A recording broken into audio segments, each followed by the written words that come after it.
Last week on the Poisonrana Patreon, we celebrated Shark Week by talking all about the critically acclaimed sci-fi channel movie Sharktopus in a brand new episode of Reviews from the Six. The Sharktopus shows up. Was this the funniest death? The secret agent guard, security guard with Eric Roberts? Yeah. This is the ballerina. Yeah. So this was my favorite moment. You can find this clip on YouTube.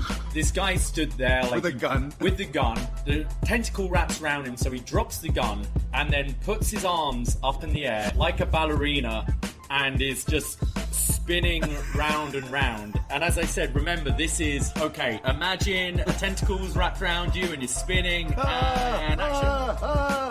I want to watch this without the tentacles. Right. It's so fucking funny. Just scuttling around. And then they edit in this and then shit. tentacle. Yeah. So fucking funny. Yeah, this was hilarious death. His was way funnier. It cuts to Eric Roberts, bless him. Get this show plus NXT retro reviews, wrestling reviews, movie reviews, and so much more over at patreon.com/poisonrana. And it's only $5, so what are you waiting for? What are you waiting for, huh? What are you waiting for?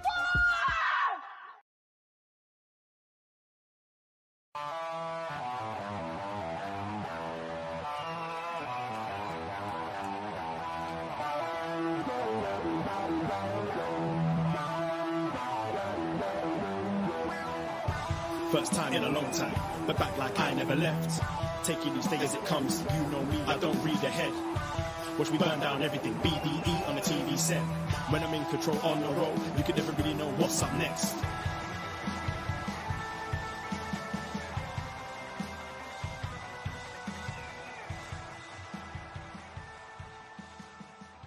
Hello. Braden Herrington here with Davie Portman for upNXT. You found us at postwrestling.com, Apple Podcasts, Spotify, whatever podcast app you are using right now, or we are live on youtube.com/postwrestling. Hello, Postmarks. How we doing? Hello, Postmarks. Hello, NXT friends. It is Tuesday night, and we are here to talk about NXT. Yes, we are. What else would you do on a Tuesday night? I mean, we almost didn't do this today because power was out all over the city. So yeah, I'm glad we did get to do this Tuesday night. Yeah, for those anywhere affected by storms or tornadoes or I don't know what hurricane Sharktopuses. Yeah, you don't know what could be. I was worried. It looked like around the BDE we were surrounded by a moat. Like a waterway. I was scared that watching too many shark movies this past week that I thought things were going to be swimming around. But we float on, and the water has subsided. I guess theoretically it's Sharktopus, is it not? Shark. If there was more than one, yeah, right. Yeah, that's not a world I want to live in. Terrifying. Yeah, or Eric Roberts swimming around. That'd be even scarier. Eric Robai, is it? If there's multiple, that's the show. That's it. You're not gonna hear anything else. Better than that. But yeah, it was pretty scary out here in Toronto. Not since I remember 2013 or something. There was a really bad storm that put the city out of commission. And today it looked pretty bad out. And I know you were sending me some videos on your way to work this morning. It was you were walking through you were swimming. Today was insane. We have heavy rain every now and again, but to have the level of how heavy that was for so long, it was insane. So I actually got up early today. Normally I go for a bit of a walk before work and grab a coffee and whatever. And I was going to do that and so it was pissing down. So I didn't bother and thought, I'll just leave and go across the road to get a coffee. It takes 30 seconds running to go to the coffee shop opposite us. It's part of this hotel. Yeah. And I was soaked. I had an umbrella and a cagoule and all that and was soaked. So I texted my boss, was like, I'm going to be late because I'm going to need to I need a scuba dive, change of clothes and towel and all that to work. And you can see it on my story, the manhole cover outside our place was lifting from the water coming out. It looked like a water ride at a theme park, water jets flying. The turtles trying to get out. Yeah, the video I got was after it was super crazy, but still looks pretty bad. Yeah. And then we're going under this bridge to get to work, and it was just all flooded. and I'm looking to see, is there like any like, oh, if I hop onto that bit, I can then hop onto there. It's like, nope, I'm just gonna go through it. And it went up to like just below my knees. That's crazy. It was insane. Yeah. So then there's all that. I get to work, I change, it's soaking wet. About an hour into my shift, power outage all over the city. So we're like, what do we do? So we're kind of just waiting. Is it coming on? We're trying to get online to see like what's going on here. But I think everyone's is on data now rather than Wi-Fi. So all the like data and internet was super slow. So couldn't quite see. Then seeing reports that it's probably going to be out until tomorrow afternoon. Oh, yeah. We're like, what are we doing? So we send the server home. So it's just me. And then the owner comes in. He's like, why the fuck are you not serving on the patio? Just because the power's off doesn't mean we shouldn't be serving. I'm like, how do I bill these people? Right. We have no card machines. Yeah. I've got my till is locked. Like it's locked in the computer sort of thing. Like what like don't come here 2 hours after a power cut yelling and now you're coming up with a solution. You should be telling us this right away. Yeah. So he's like, open the patio, like start serving. So I start serving some regulars out there because I'm like, pay me today, pay me tomorrow, whatever. Like here's a Heineken and a Jameson. And then yeah. So then people are seeing that. So more people are coming in. And then the power comes up. And now think, everyone who's been in work, they've now gone, oh, let's just call it a day. The power's out. Go home. There's nothing we can do. So now we're like the only bar open on our block. Everyone's leaving their offices. Everyone's trying to leave the city at that point. Everyone's like, oh, Ubers are costing me $130. I'm not taking the streetcar right now. Let's go and have a drink. And it's just me. So now I've got the server's gone home. Right. Busy day. It's been really humid in the city as well. Super humid. So the AC's been off for a couple of hours. So the inside of the restaurant is stinking hot. Bubbling. The owner then decides his theory is if it's hot inside, people will drink more.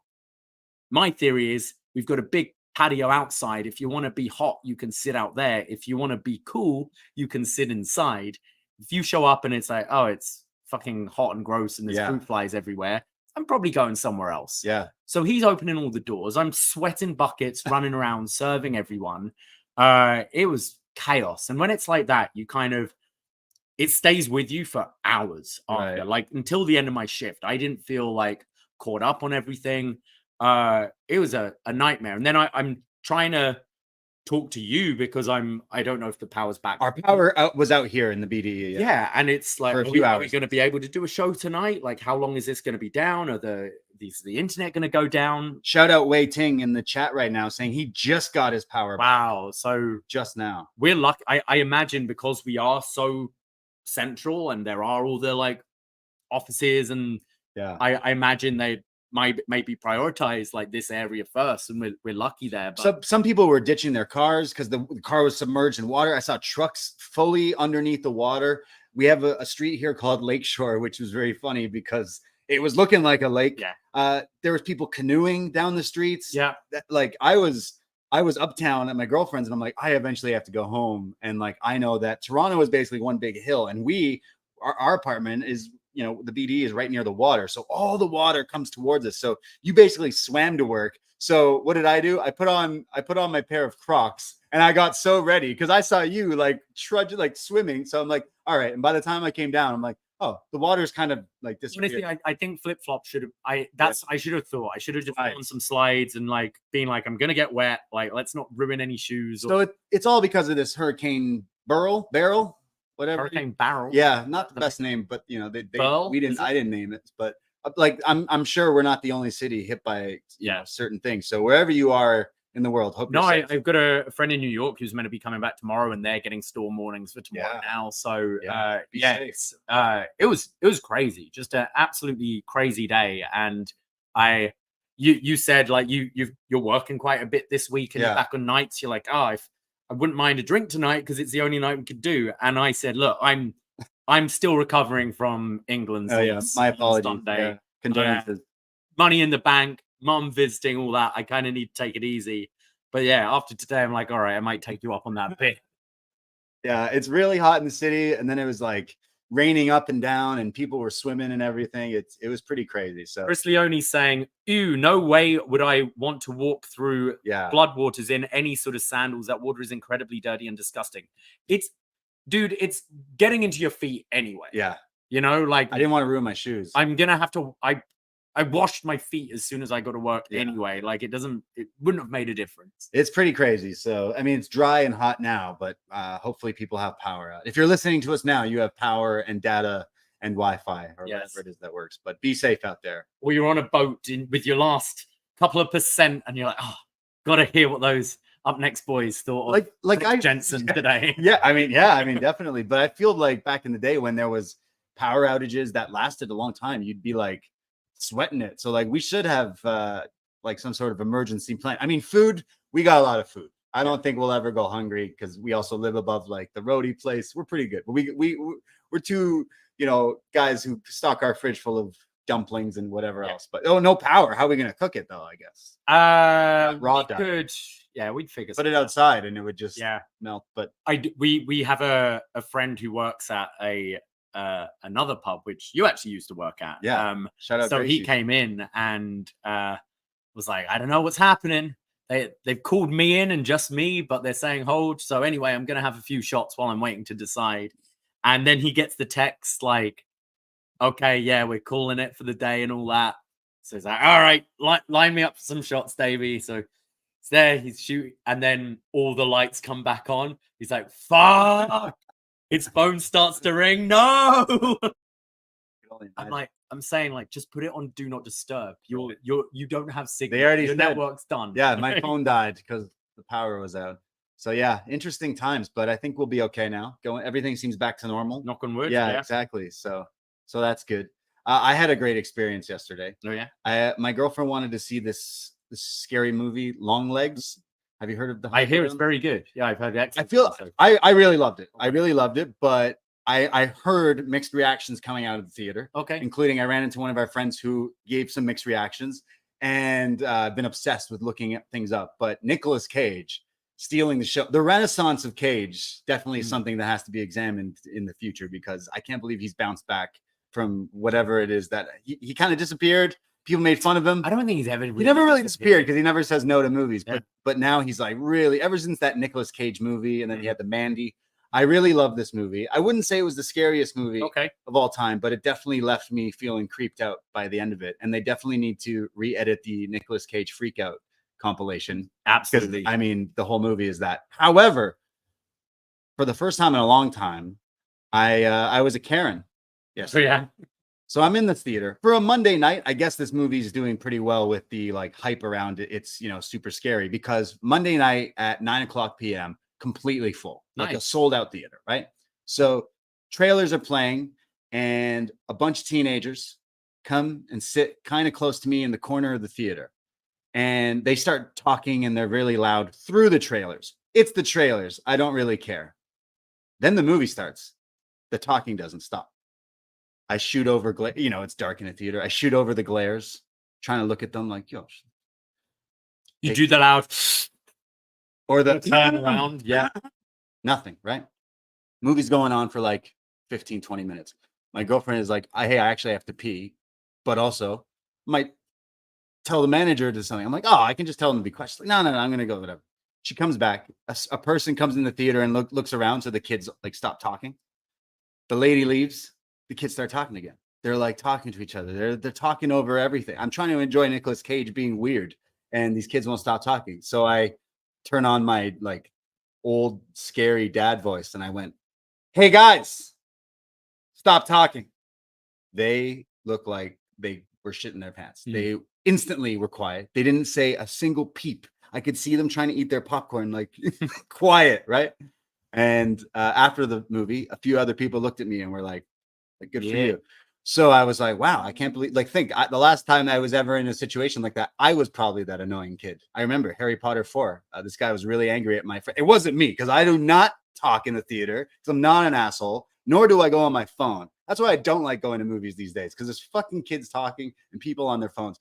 I saw a guy answer a phone call at once. I had a dad in the Lego movie, was with his 2 kids, and it's like right towards the end, right before, you know, they kind of reveal like what's been going on.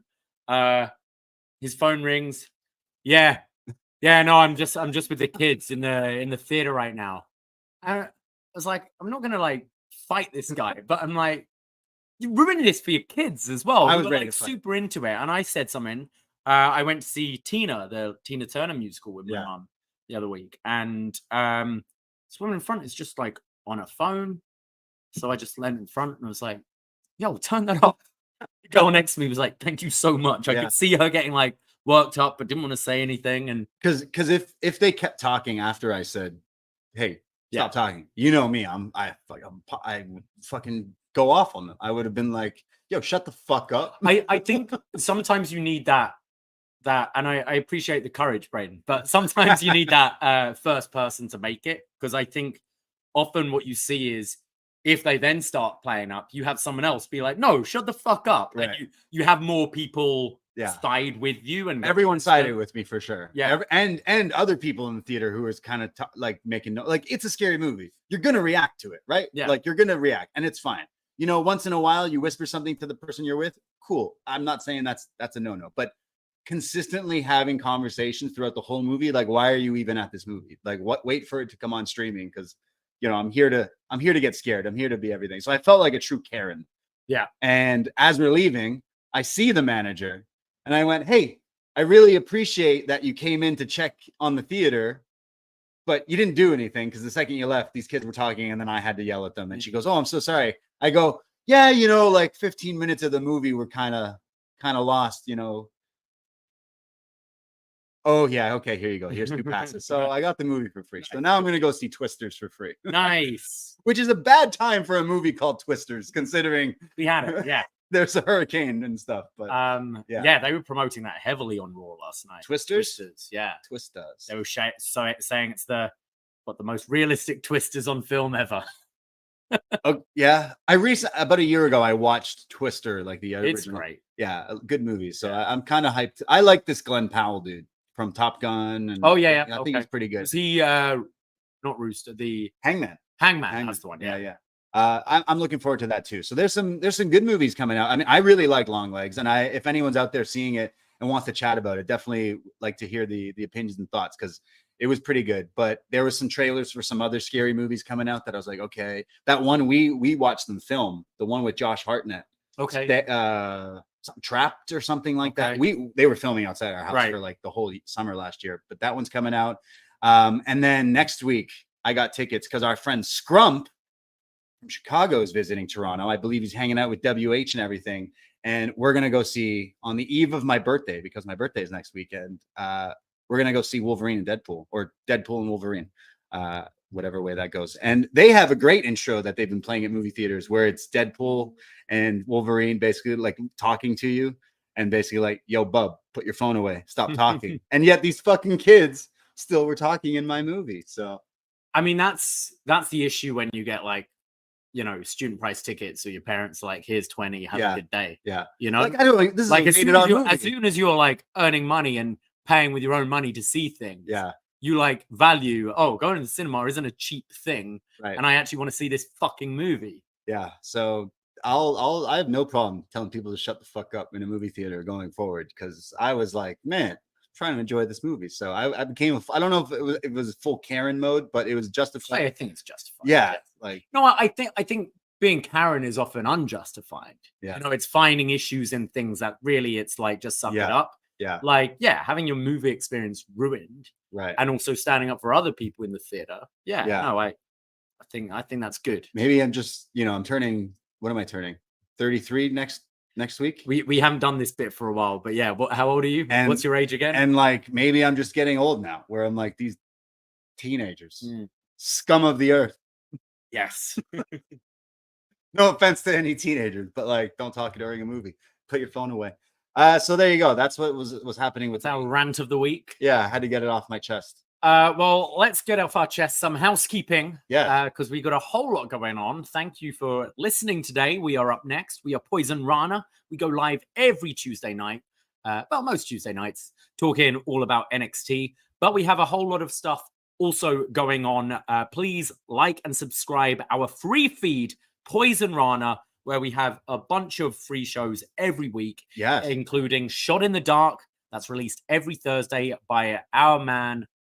No, sorry, that's Neil. But our good friend, our executive producer, John Cino Evil. Yes, 15 minutes or less, Shot in the Dark. Cino will fill you in on all the wrestling that you may or may not watch. Ring of Honor, TNA, Women of Wrestling, and so forth. So he'll fill you in 15 minutes.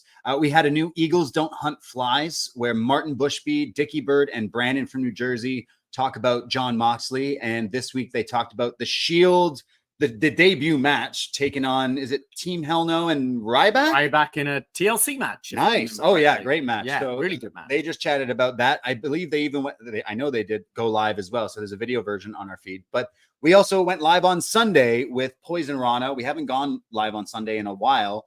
And on that show, well, first our mic was off, but it's still listenable. But then we chatted about everything, whether it was Raw, some SmackDown, the build for All In, and everything going on with AEW, and the big news about Trump getting nicked in the ear there, and some thoughts on that. So if you want to hear us talk about that, that's definitely the show for you. All those shows are free, and we'll probably be going live this Sunday as well. We live back at our normal time of 2:00. Yeah. And then I believe you'll be recording a new episode of Detox next week. Yes, I'll be recording a show on Monday. So Monday at some point, the show will come out with Jordan and I. But then those are all free shows, but we have a patreon.com/Poisonrana. $5 to become a friend. You get access to over hundreds of podcasts, retro wrestling reviews, retro NXT reviews, and movie reviews. We just did Shark Week. We talked about Sharktopus featuring Eric Roberts. The movie's free to watch on Tubi. Highly recommend. It's just beautiful. I can't believe it was snubbed for the Oscar when it came out. But then we also have this downloaded, ready on your laptop. So next time there's a power outage, you can be, I can watch Sharktopus. Sharktopus. Yeah. Beautiful. We also just did a review of The Last Nitro with our friend Jacy from the Six, who you could hear on The Wellness Policy earlier today. Shout out, Jacy. We chatted about The Last Nitro, and that was a fun review. And we got a lot of shows lined up for this summer, included, we have a tadpole going up on our Facebook right now of what SummerSlam we're going to review. What did you put up there? Yeah, so I'm really looking forward to this one. We're going to be joined by Michael Hamflett from What Culture. And he doesn't often get the chance to look back at kind of retro pay-per-views. So we thought with SummerSlam coming up, we'd throw up a poll, and he selected 2. And then with it being kind of like anniversaries and stuff, we've selected 2 as well. So you can pick between 1994 featuring The Undertaker versus The Undertaker. Amazing. Bret Hart versus Owen Hart in a steel cage match, and Razor Ramon versus Diesel for the IC title. We also threw up SummerSlam 95 featuring Diesel versus King Mabel, Shawn Michaels versus Razor Ramon in the lesser known ladder match for the IC title. Still good. And Bret Hart versus Isaac Yankem. Oh, right. SummerSlam 1999, which it's, I believe, the 25th anniversary of that one, featuring Steve Austin versus Triple H versus Mankind in a triple threat match. Test versus our boy Shane McMahon in a Grinch street fight, and The Rock versus Billy Gunn in a Kiss My Ass match. And then SummerSlam 2013 featuring John Cena versus Daniel Bryan, CM Punk versus Brock Lesnar, and Christian versus Alberto Del Rio. That's a pretty good SummerSlam. That's probably one of the best ones. I voted today. You did? I voted for 94. 94. I don't know if I'm allowed to vote in my own thing, but I did. You can if you're running for presidency. Why can't you for a this is a bigger election here. We need your votes more than we need them in November. I think 94 is looking interesting to me. We've talked about Bret versus Owen in the cage match. Great match. But I don't think I've seen this show all the way through. This is also what Leslie Nielsen is like. Am I crazy? Is that when Leslie Nielsen's trying to figure out the Undertaker versus Undertaker? That's why I want to watch this, because the Naked Gun reboot coming out. Perfect. With Cody Rhodes. Well, you'll have about a week to decide this one, but that's going to be taking us into SummerSlam weekend. But also on the Patreon this week, we'll be joined by our family member, a world champion patron, Cameron, from the UK, who's I think he wants to have the sitcom balanced a little. Right. We've talked a lot recently about US sitcoms. We Friends. talked about Friends. We talked about Family Matters just a couple of weeks ago. So he's selected one of the most popular UK comedies of all time, Only Fools and Horses, and has selected a kind of extra length, like a special episode, hour-long episode, which I'll get the name up right here. I think it's on the screen. Yes. Time on Our Hands. Okay. Yeah, these are really fun. Only Fools and Horses. British people will be very familiar with this. Yes, for sure. Stateside, North America, maybe not so much, but you can find these quite easily online, whether it's on BritBox or whatever. But I might have found a little cheeky link for you as well if you want to check this out. Yes, definitely. So we're all over the world there because we've done some sitcoms from here, but you've shown me the show a little bit here and there. So I definitely think they're pretty funny. So I'm definitely looking forward to this. And what's the other famous one? Fawlty Towers? Fawlty Yeah, Towers. John Cleese. Right? Yeah, normally like polls where it's like greatest British comedy ever. Those It's two? normally those two switching out Right. first and second. Nice. Okay. So there you go. Lots and lots of shows. $5 to become a friend. You get all these shows plus everything in that back catalog. There's a lot in there. So go check it out. And then SummerSlam is just around the corner, and you can't have the hottest party of the summer without hanging out with the BDE. And you can do that at Gabby's 309 King Street West on August the 3rd. We are hosting yet another watch party. You can get your tickets now over at Eventbrite. I'll throw the link up on our Poisonrana.ca link tree. But yeah, we're doing it all over again.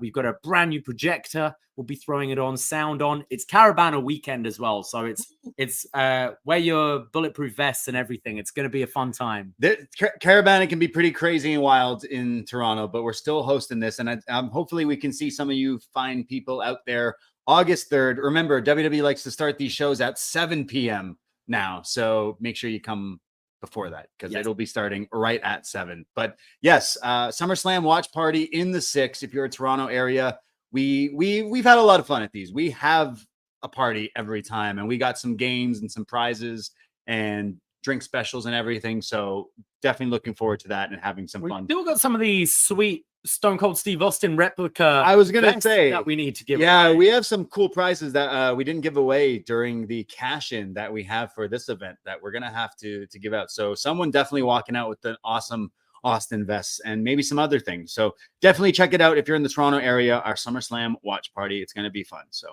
can't wait to see you all.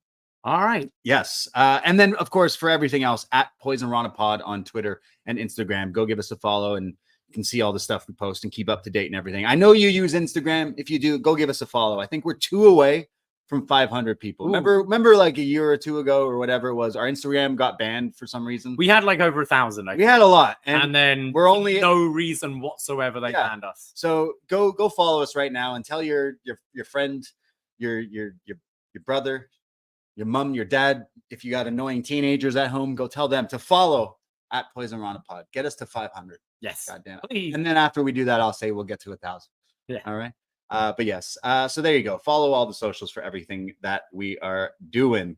But I think it's time to talk about some NXT. Let's do it. There was some news this week about NXT. There was, yeah. NXT friends all over the United States. See, we just had Heatwave here in Toronto and we were spoiled with an awesome show. But this week, Shawn Michaels letting the world know that he's cooking. And No Mercy is coming to Denver, Colorado on September 1st. We love a good Sunday pay-per-view. So No Mercy's, they're bringing that back, which is awesome. But then to add another show, Halloween Havoc will now be a PLE, and that will also happen on a Sunday, but on October 27th in Hershey, Pennsylvania. Mm-hmm. Apparently, this is near Hershey Park. Which has this whole Halloween thing. Oh shit! So like, do we got to make a trip to Hershey Park? It's not too bad a journey, is it? If we can convince some people, maybe. Yeah. to see a Halloween Havoc and a Halloween Horror Nights, because that's the best time of the year. I think what's interesting about this is, you know, are these on? I don't believe these are on pay-per-view weekends, are they? I don't think so. So these are standalone NXT PLEs. I think the Raws are in the same place. Okay, I could be wrong. But kind of just shows how like the popularity of NXT is growing again. I would say the fact that Halloween Havoc up until now has just been one of those Wednesday night specials. It hasn't been one of these PLEs. Same with Heatwave. Heatwave was just a Wednesday show, I believe. Tuesday. And now they're running these arenas. And bear in mind as well, moves to the CW on October 1st. So I imagine this Halloween Havoc in particular, which will be the first in like the CW era. Well, No Mercy the day before or 2 days before then, right? That's the September 1st, right? No Mercy is September 1st. Yeah. And it's October 1st. Right. Oh, sorry. Yeah, of course. A month. But yeah. But yeah, like it's I can imagine them putting a lot behind that, moving to the CW.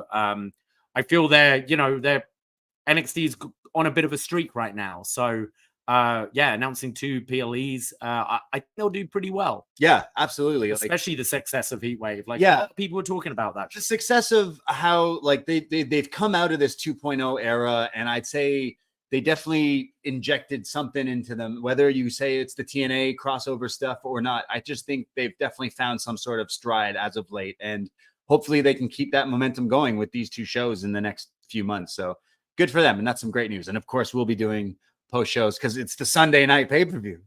I love a good Sunday night. Sunday pay-per-view. You don't have to don't stay in on a Saturday watching wrestling. Yeah. Stay in on a Sunday. Absolutely. Love it. Can't wait. But maybe someone has to convince us to go to Hershey Park. I'm down. Sounds pretty. It could be down for some spooky stuff. Yeah, do something. It's too early for spooky season, but we'll get there eventually. Yeah. Yeah. Well, let's talk about tonight's NXT from July 16th, 2024, live from the Capitol Wrestling Center, if they still call it that, the Performance Center. Yeah. And we kick things off. The Rascals are backstage. They're making their way to the ring. This is Wesley with going back to his old name of Zachary Wentz, right? Nash Carter no more, and Trey Miguel from NXT reforming the Rascals. They say, you are not imagining things. The Rascals are back together, and we are ready to blow your mind. Cuts to Gallus, who are also walking to Gorilla, and they make fun of the Rascals. They call them a walking meme. And, oh, look, we broke the internet. Well, we're going to break you tonight. And we start with a 6-man tag. The Rascals taking on Gallus. It's the Battle of Green. Battle of Green. Lots of green lights. Yeah, winner gets to keep green. Green, yeah. I mean, they'll both keep it, but green. There's a lot of quick tags early from the Rascals, kind of just showing off all their double team, triple team moves, which if you're a fan of these guys, it was pretty cool seeing all over again. Yeah, I mean, for some people, think this might be the first time you're seeing Trey Miguel, here on WWE NXT, but seeing all 3 on NXT definitely is very whirlwind of emotions, I'm sure, for them. But for fans and seeing it is almost like you rub your eyes, like, wait a second, like, first of all, Wentz is back. Yeah. And now also all 3 are wrestling at the same time. It's been long enough since, Wentz and Wes have tagged. Yeah. But it's been even longer since all 3 of them. Exactly. Yeah. Trey. So very special moment, I'm sure, for them. And you see that in Wes's face. He's got a big smile on his face, and commentary bringing up that, this guy lost his smile, and kind of the Rascals helping him get that back. Wes hits his awesome looking airplane spin head scissors, taking down Joe, when Wolfgang blind tags in and just takes Wesley's head off with a huge clothesline. Gallus then take the advantage, teaming up on Wesley, when Wentz comes flying in with a high knee. All 6 men are now in the ring, and it all breaks down as we go to commercial. Well, as we're about to go to commercial break, when I Believe in Joe Hendry hits. Yes, is it Booker who says, Vic or Booker? One of them says his name, and then he goes, wait, why would you do that? And then his music hits, and out comes Joe Hendry to join the commentary desk for the rest of the match. After the break, Booker is sounding quite pissed off and is asking, what are you doing here? And Hendry says, oh, come on, Book. Tell me you didn't just say that.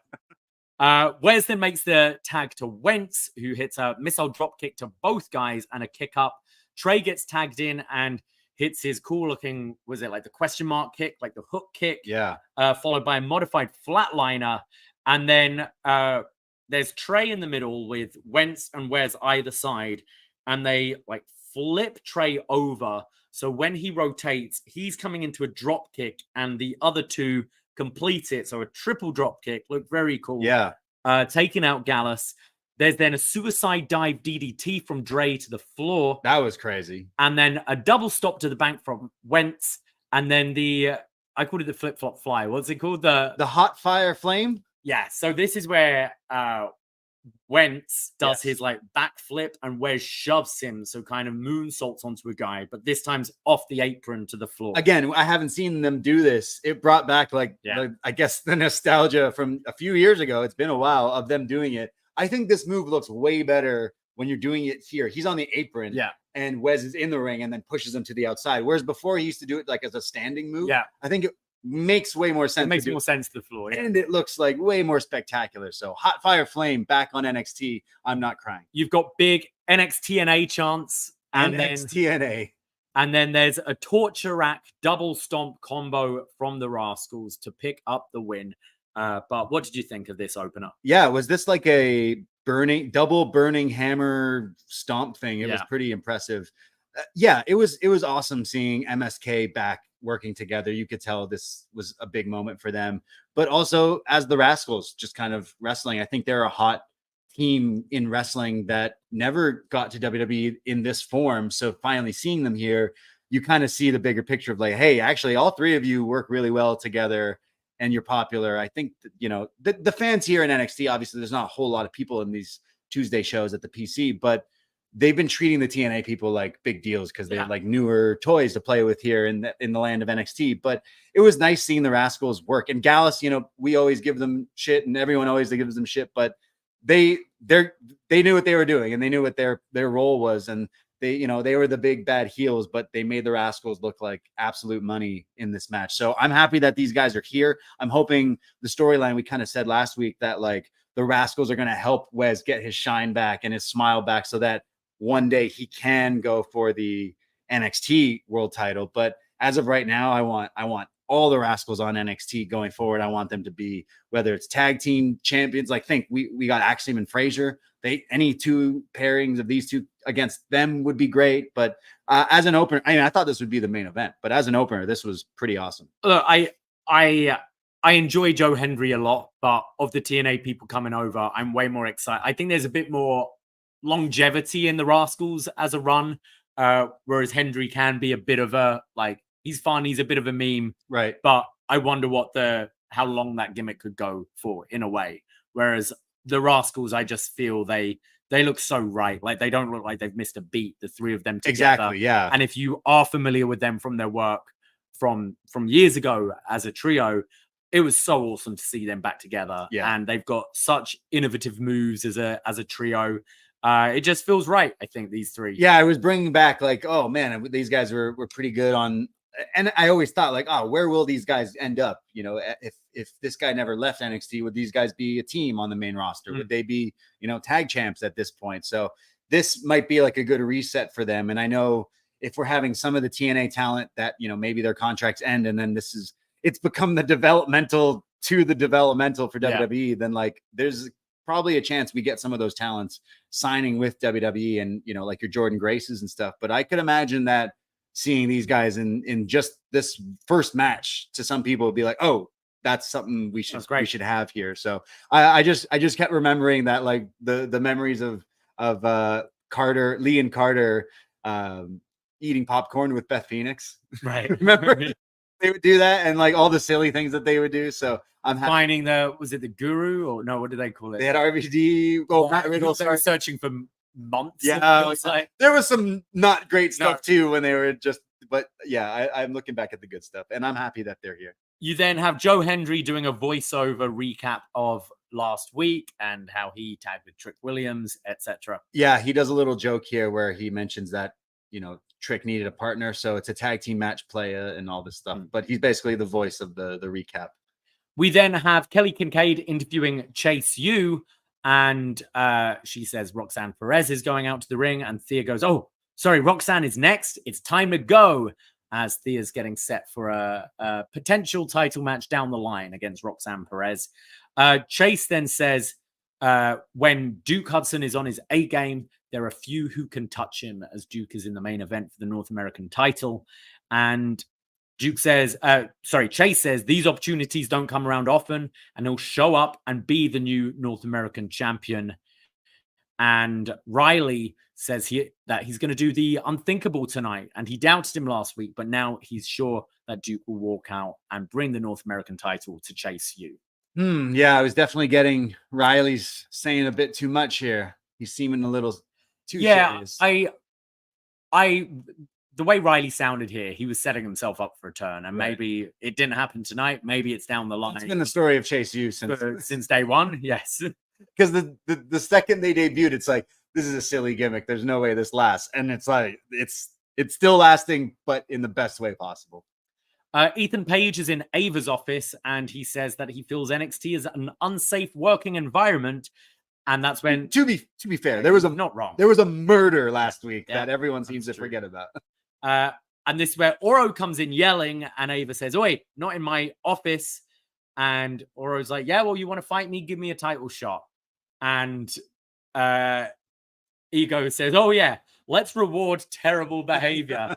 And I always found that funny because we used to have something at like my secondary school, which it's like prize giving, and like rewarding everyone for like sports and academics achievements and that. But there was always most improved student, and it was always given to the fucking dickhead in your year who, you know, was slightly less bad this year. So we get it. And that's what this reminds me. I mean, is it better or worse than a participation? Yeah, exactly. It's like, sure, let's reward this guy's terrible behavior. And he says that Oro has no shot at pinning his shoulders to the match. And Ava's like, yeah, he's right. You're not in the title picture. You're not been anywhere near it. And Oro says, well, yeah, the longer you keep running away from me, the more I will attack you. And so Ava turns to Paige and is like, look, you want to defend your title tonight? You want to prove yourself? And Ethan goes, yeah, sure. How about Dante Chen? So we have an NXT title match set for later for poor Dante Chen, just being who's the shittest person. Okay, so I didn't think of it that way, where I thought back to, I don't know who it was, but was it Brock Lesnar or JBL or both of them, where they picked back in the day, there was a JBL had to defend the title on SmackDown. So he's like, I'm going to do a random draw. And he goes, Shannon Moore. And then later it was revealed that all of them said Shannon Moore. I think we could have found maybe someone a little like lower tier. I think especially since you just came off the feud with Alexis King, where Dante got that like surprise win, where it feels like they're trying to elevate him. I don't know who's on the Leon Ruff could bring him back. You need some. I mean, back in the day, you had like, I always think to when you do this like champion against real underdog rookie. I think Triple H took Michinoku. Yes, you know, like, and he was a joke at that point. And then it felt like they were kind of building it up that way. But Dante Jen's looked good recently. Yeah, so. I mean, they have a decent match later on, and the crowd get behind him. So I guess that's why. But for the heel part of the like him thinking out of air of who he should think, like it should have been some. I don't know who else. I guess we just don't have that. Right now, yeah, I guess. Like, I mean, you don't have a Brooklyn Brawler right now. I mean, what is Shannon Moore doing right now? We could have brought him in, but yeah. We get an announcement that the Great American Bash will be a 2-week special on Sci-Fi coming up in a couple of weeks. Yeah, so July 30th, Tuesday, and August 6th, a Tuesday. So 2 weeks in a row of Great American Bash. A whole month after July the 4th. Yes. But the Great American Bash. Roxanne Perez comes out and says, everyone should treat me with the respect I deserve as champion. Last week, I defeated the biggest badass in NXT, and I'm on the best run of my career. And what happens? The loser, Lola Vice, gets a standing ovation. And you don't deserve to watch a once-in-a-lifetime like me. At 22 years old, I'm already just so damn good, and I'm not even at my prime yet. Imagine how I will be in 5 years' time. And I'm not competing with anyone in the locker room. I'm competing with the history books. And 13 years ago, next week, Charlotte Flair had her first NXT match. I think she said tomorrow, actually. I think 13 years ago tomorrow, which is Doesn't seem I right. thought we watched Charlotte Flair, and Yeah, I thought she started 2013. right. Yeah. So I'll maybe have to- yeah, we'll have to fact check. check. We do a show called Was This? Yeah, like I and on our know this thing. and about a year or two ago, we got to Charlotte and her debut. So right now we're in the BFF era, but yeah, interesting. She signed in 2012. So yeah, Perez is definitely not correct here. I mean, Perez might just be getting her dates mixed up here, but good thing you fact checked. Yes. 13 years ago. Maybe she means a house show. Maybe she means Charlotte showed up on an episode of WCW Nitro. I don't know what she means. Her first match at an NXT house show, the 25th of October, 2012. So either way. So she's wrong. Yeah, sorry, Roxanne. Sorry, I would love to hear what she meant, but maybe they were wrong there. But yeah. Yeah, that's not anywhere close. Yeah. It's not October. It's 12 Then years. TV match. Yeah, strange because the TV match was the 2013. First TV match would have been Yeah, a bunch of house shows. Okay. All right. 13 years Charlotte ago. v. Bailey. Right, we talked about that like somewhat recently. Yeah, Charlotte v. Bailey was 20th of June 2013. Yeah, so you're wrong. Roxanne, we love You're you, wrong, but babe. Sorry. we need to make sure what you're talking about. Well, she says Charlotte is now 14-time champion, and I'm on target to beat all of their accomplishments. She lists Bailey, she lists Asuka, Rhea. Guess Becky's no longer under contract, so we can't say her name. Right. And she says, all I keep hearing is, when Julia comes in, I'm in trouble. When Stephanie Vacour comes in, I'm in trouble. So who's next? Roll out the red carpet to whoever you have. And I find it laughable that Thea Hale is next. And she has as much chance of beating me as Duke has of beating Femi. Damn. And that's when Thea's music hits and she comes out looking serious. And she says, your problem is you come out thinking everyone owes you respect, but no one owes you anything. And you barely escaped Heatwave with your title. And our paths haven't crossed yet, but I used to really look up to you. And the fact you say that me beating you is laughable, you know what it's like to be underestimated and doubted.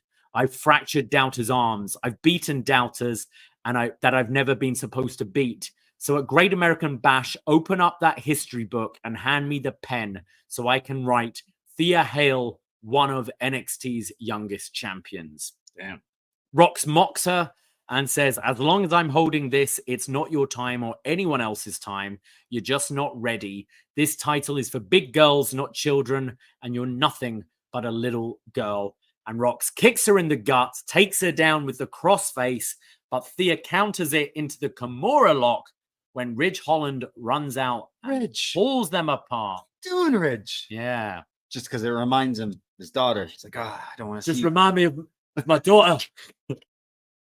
Okay, so Roxanne, great promo. Man, I've been loving Roxanne. Yeah. Like, especially she's been killing it now. I think at first switching to a heel was a bit jarring, but I think she's become a lot more comfortable now, right? And the wrestling, I mean, always speaks for itself with her. And I think she's right. You know, if she says she's 22, let's hope she's right about the numbers because she was off about Charlotte. Yeah. But 22 right now, like she says imagine where I'll be in 5 years, which is completely right. Like I can't wait to see what she does on the main roster. And I think she will be a big deal. And we've seen her evolution here in NXT. It's great. But calling out Julia, calling out Vacour, like that's pretty awesome as well. Kind of blending the lines of like some people might be like, what are you talking about? I don't know who those people are. Yeah, but I mean they highlighted Vacour's Mexico match on Raw last night as well. So clearly making a big deal of her. I mean, those are two big matches that we were hoping that we get in the near future. And then kind of the roll out the red carpet, like who else could there be? And it's true, like they bring in people like that. But I think they did a good job of hyping up the match for Thea Hale. Roxanne also brought up the fact like, oh, are you sure you can beat me? Or is Andre going to have to throw in the towel for you again? And kind of bringing that back up, which is like the little, there's layers to this thing. And I thought they both did a pretty good job. And I liked that Thea got the best of her with the Kimura. But then I'm just screaming at my TV, Ridge, you got one job, Ridge. Don't do anything. Yeah. Why are you even out there?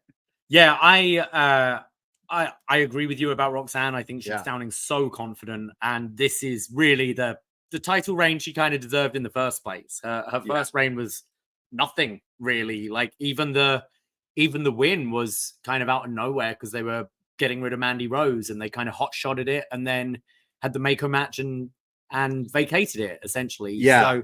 So, this run's definitely the one she deserves. And I like Thea when she's a bit more serious as well. Like, I like that they're all of Chase U, as ridiculous as a gimmick it is. I think all of your key players in Duke, Thea, and Andre Chase have some depth to them now, which I really appreciate seeing when they tap into it. And I'm kind of looking forward to this. I think Thea's really stepped up in ring as well. So I think this could be another pretty good women's title match. So this is one of the Great American Bash. It's not confirmed, but yeah, I think so. Yeah. So we're definitely getting Thea versus Roxy for one of those nights coming soon. I mean, and also name dropping, like, are we going to even see Julia and Bakur in NXT, or will they be kind of hot-shotted to the main roster? I don't know if you had a chance to check out Io and Haya Shishida, but that match was like mind-blowing. Right. Like one of the match of the year contender for me, definitely. And that's like Io versus Roxanne down the line, Io and Julia, Io and Bakur. Like, you know, there's the women's division in NXT has been a really big part of the show. And now you're bringing in two other talents that, again, if someone doesn't even know who they are, like, just wait. And then you see them and they're going to be standouts. I think it doesn't have to be a long run, but I would have them both in NXT to start with, especially with the CW thing around the corner. You know, I think you've got quite a few top women in stories right now on the main roster. So why not have them here for a little bit? We then see Kalani Jordan being interviewed, and she's putting over her match from Heatwave and says Soul is incredible. And I had to dig down deep and pull off some crazy moves. And she said she heard Rox mention Julia and Vakur. And as champ, I'm going to keep upping my game. And this is when Wendy Chu comes in with Tatum Paxley's beheaded Barbie doll. Yeah. And just stares at her, walks off. And Kalani says, that was weird, right? Yeah, I like that Kalani also like mentioning them, like, hey, if they come down, like, they could fight me too, kind of thing. So I thought over tonight's show, I found Kalani's had a bit more of an edge in her promo in recent weeks. And so she's turning heel? No, I thought this week she'd kind of step back. No. And she sounded a bit more like generic to me. I think she's I think still there's a slow burn for a heel turn where eventually she's like talking down to people. I think will become what kind of thing. I can't wait to see what kind of heel run comes with Kalani, because I definitely think she's stepped up in everything as well. But we then get a Brooks Jensen recap and then cut to an interview with Lola Vice, who is talking about her match from Heatwave. And she says she left everything she had in that ring. She almost broke her hand, and Roxanne had to hit Pop Rocks 5 times, 4.5, when to beat her. And this is when Fallon Henley, Jacy Jayne, and Jasmine Nick show up. We don't have a name for this stable, but the 3. Yeah. The BFFs, the bad girls, the yeehaw bitches. I don't know. And Fallon says, you lost, rookie. So why don't you go back to MMA now that you have a bigger name? Fallon then calls her a rookie again. And Lola points at Jasmine Nix and she goes, she's a rookie too. No, she's different. She's with us. And Lola says, well, I want to fight and I'm looking at my next opponent.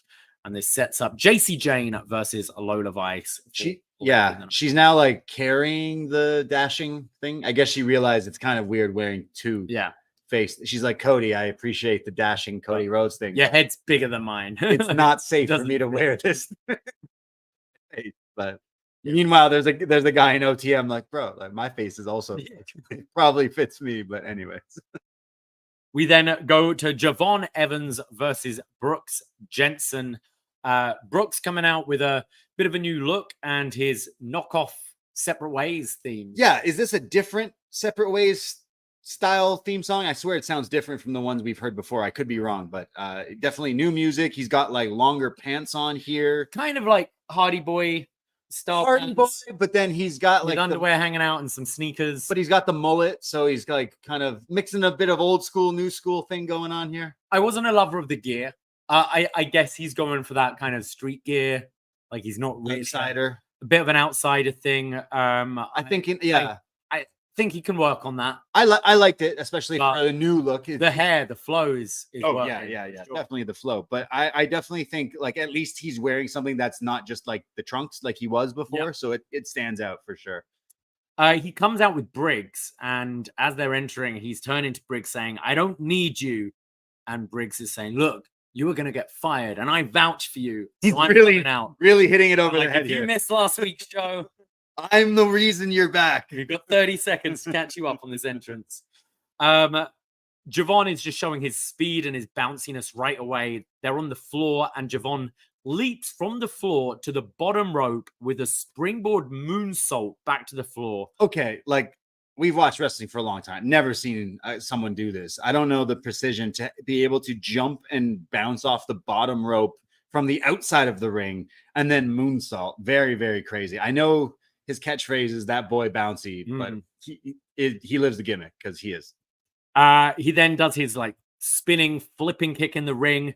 Back on the outside, Brooks hits a gourd buster onto the announce table and follows up by saying, "Oh, that boy's bouncy." Yeah, so think of what we just saw with this guy literally bouncing around, and then Brooks making that joke definitely cracked me up. Brooks then comes off the apron with almost like an RVD-esque spinning leg drop across the ribs on the desk of Javon. Oh my God. Fantastic. Yeah, we both almost jumped out of our seats like, wow, okay, Brooks is definitely bringing it in this match. Right out the pages of ECW Rob Van Dam with the apron spiral leg drop. I hope he keeps this. Yeah, look cool. Yeah, awesome. After the break, Evans comes back with a big kick to the back, followed by a high cross.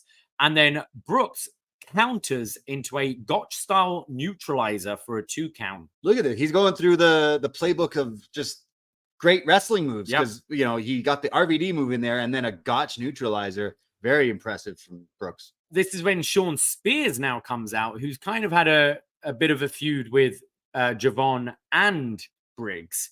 And Briggs squares up with him when Brooks comes between them to separate. And then as he turns, Javon hits him with a Undertaker-style dive over the top rope to the floor, crashing down pretty hard to the mat, and then rolls him into the ring and hits his big, huge, springboard Cody Cutter. It's a 3 jump. Yeah, I forget what he calls it, but he hits this move. It's very, very awesome. And picks up the win. And after the match, Brooks attacks Javon, stomping down on him when Briggs separates him and is yelling, "That's my job on the line. I vouched for you." As they're walking off arguing, and we just see Spears standing in the shadows. The learning chair. Definitely.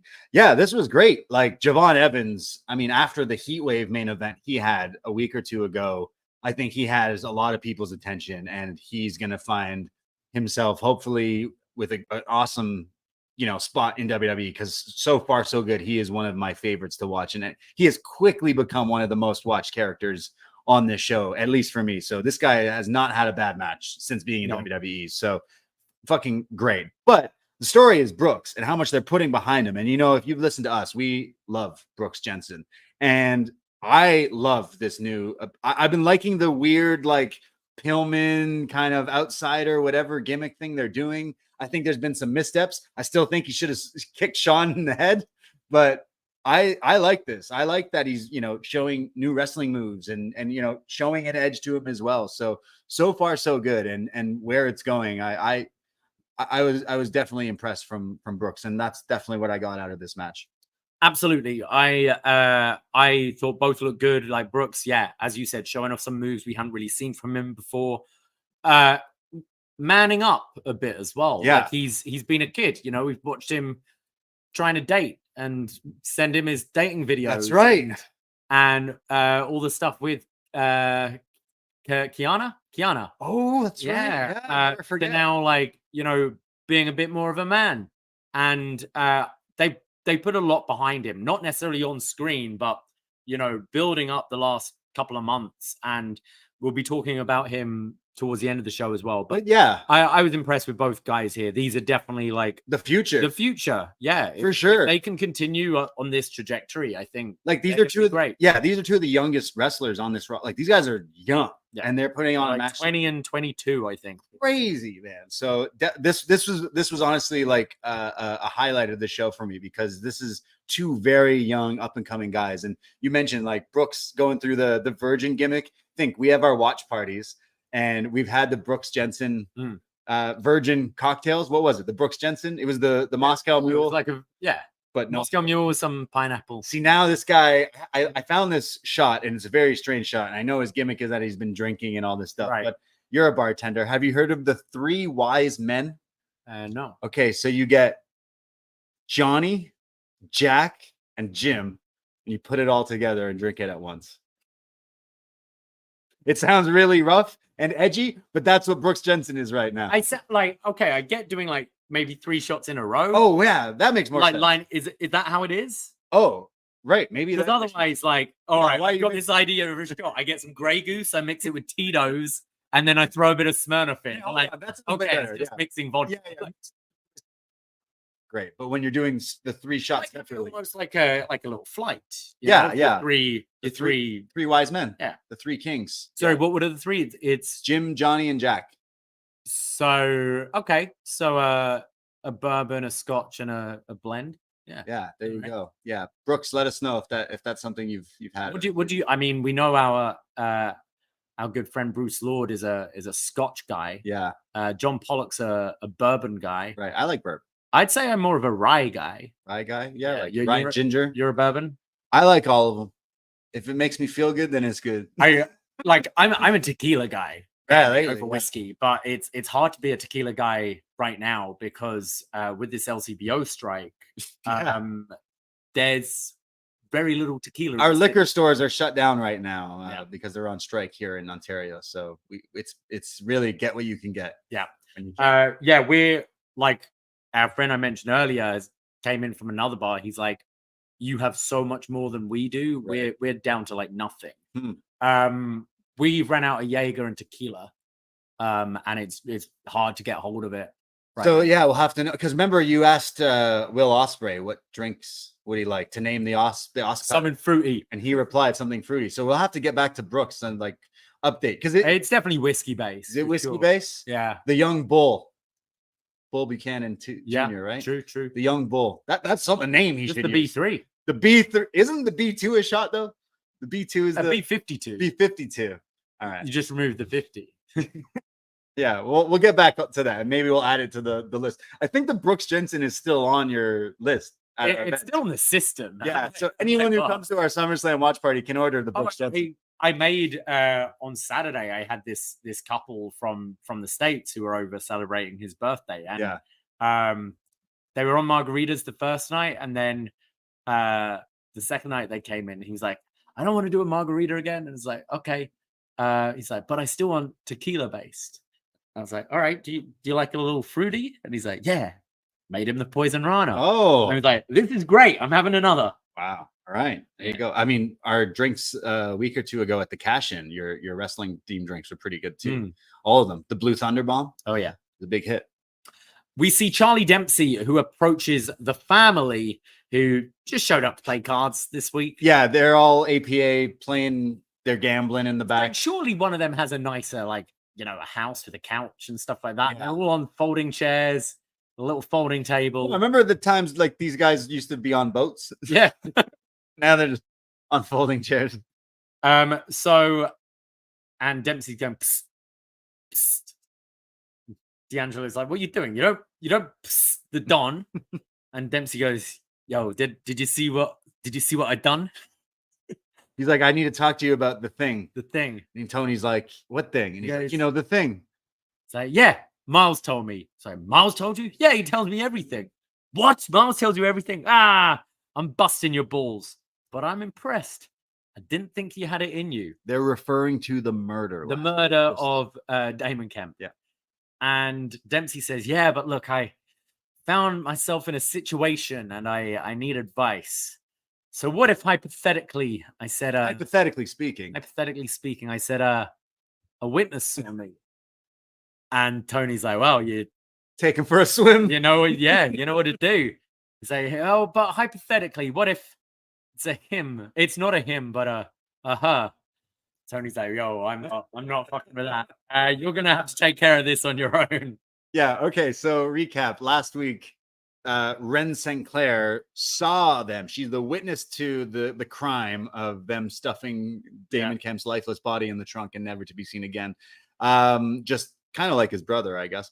But Ren witnessed this, and therefore they don't know what to do because she could squeal. What they don't know is that it was broadcasted live on TV, nationwide. Oh, we didn't see the murder. Yeah, we saw the closing. We assumed. I'd say they have a pretty good case because anyone could. The lawyers could be like, look, they just closed the trunk. Anyone, put their gear in the trunk. I said I saw the jinx where a guy admitted to decapitating someone. He still got off of it. I mean, OJ. Yeah,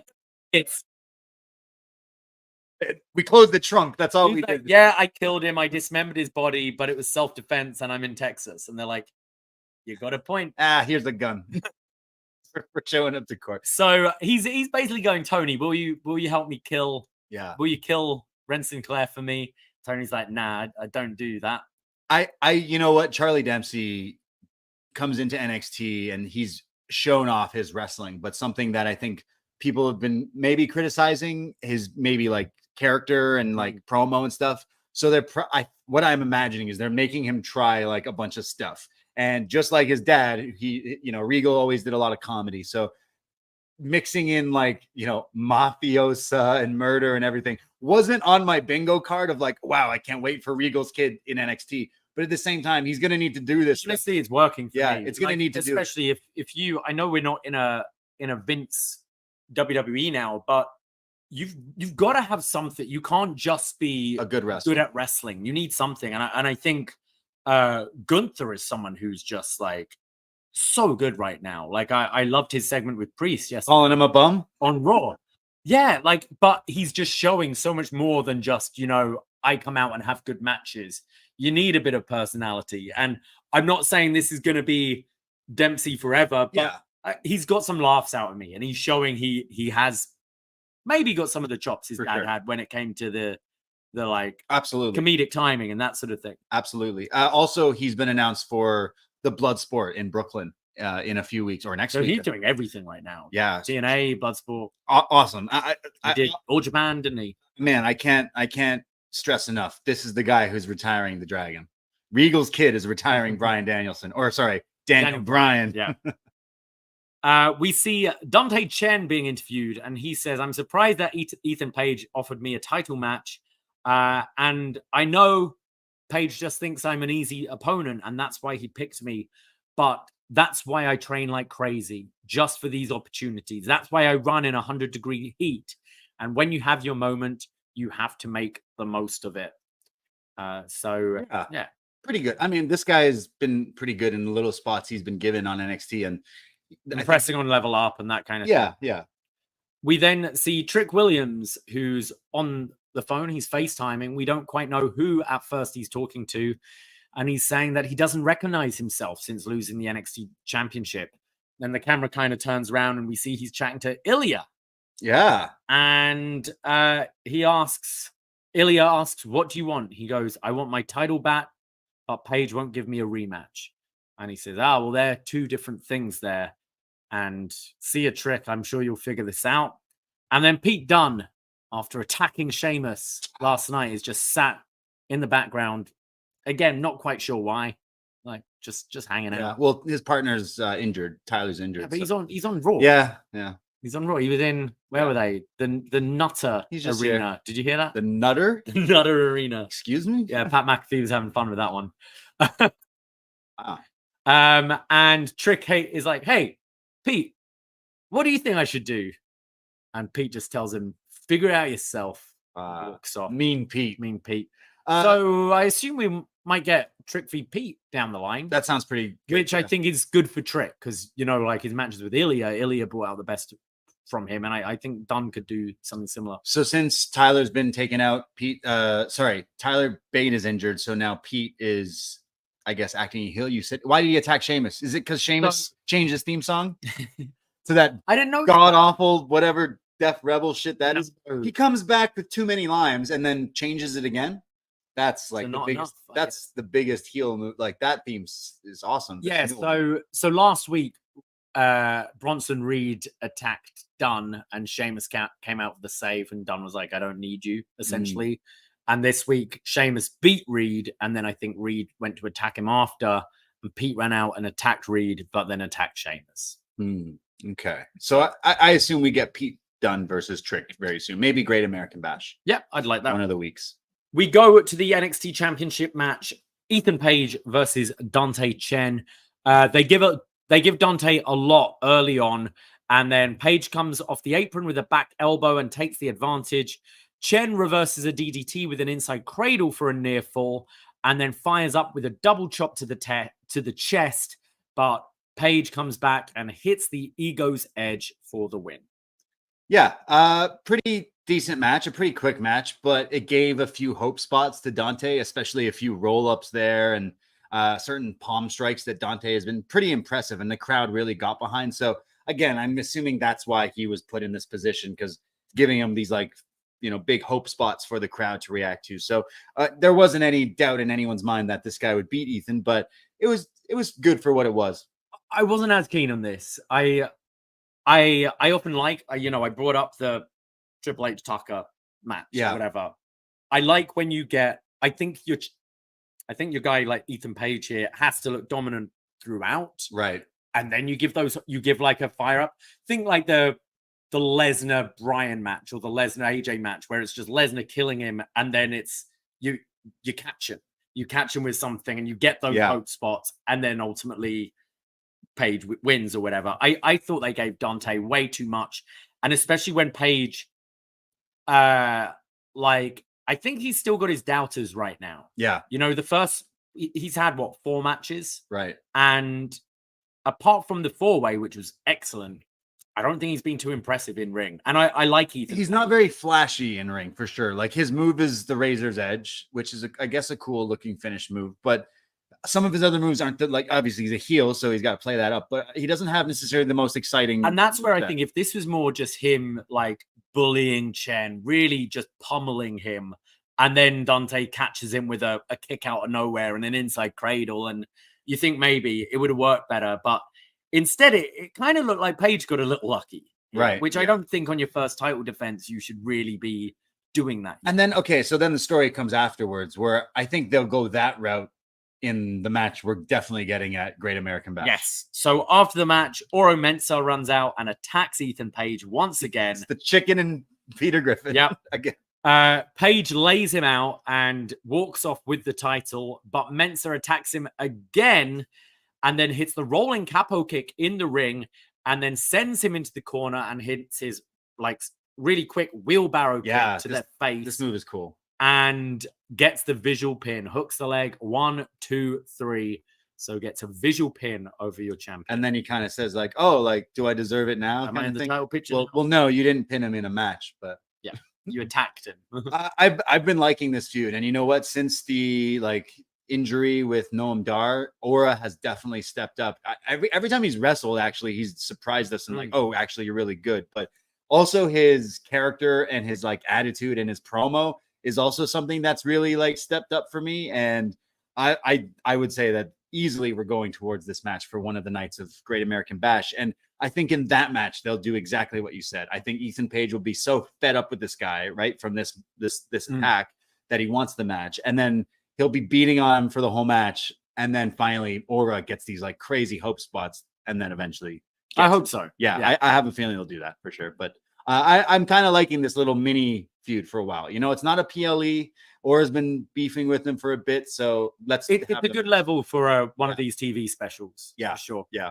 I'm sure we brought this up the other week about how one day someone needs to do a video package of the entire history of Duke Hudson. They listen to us, and the first line of this: "I started off as a gambler." And no one's put it together that also Chase U went down because of gambling. If you get anything, gambling could lead you to the right path. I'm not sure.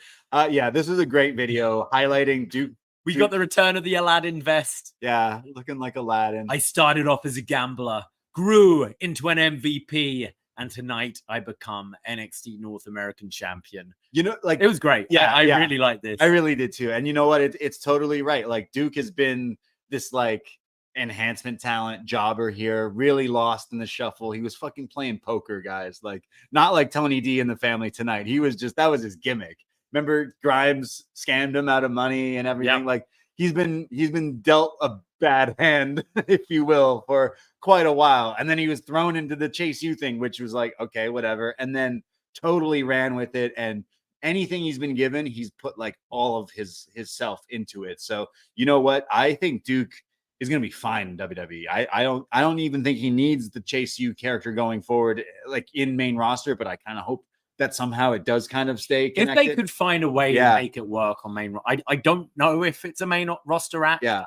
But look at him, like he's got they get so both specials we went to, Stand and Deliver and Heatwave. Chase U get really big reactions. Like he stole like those shows, guys. And I think Duke.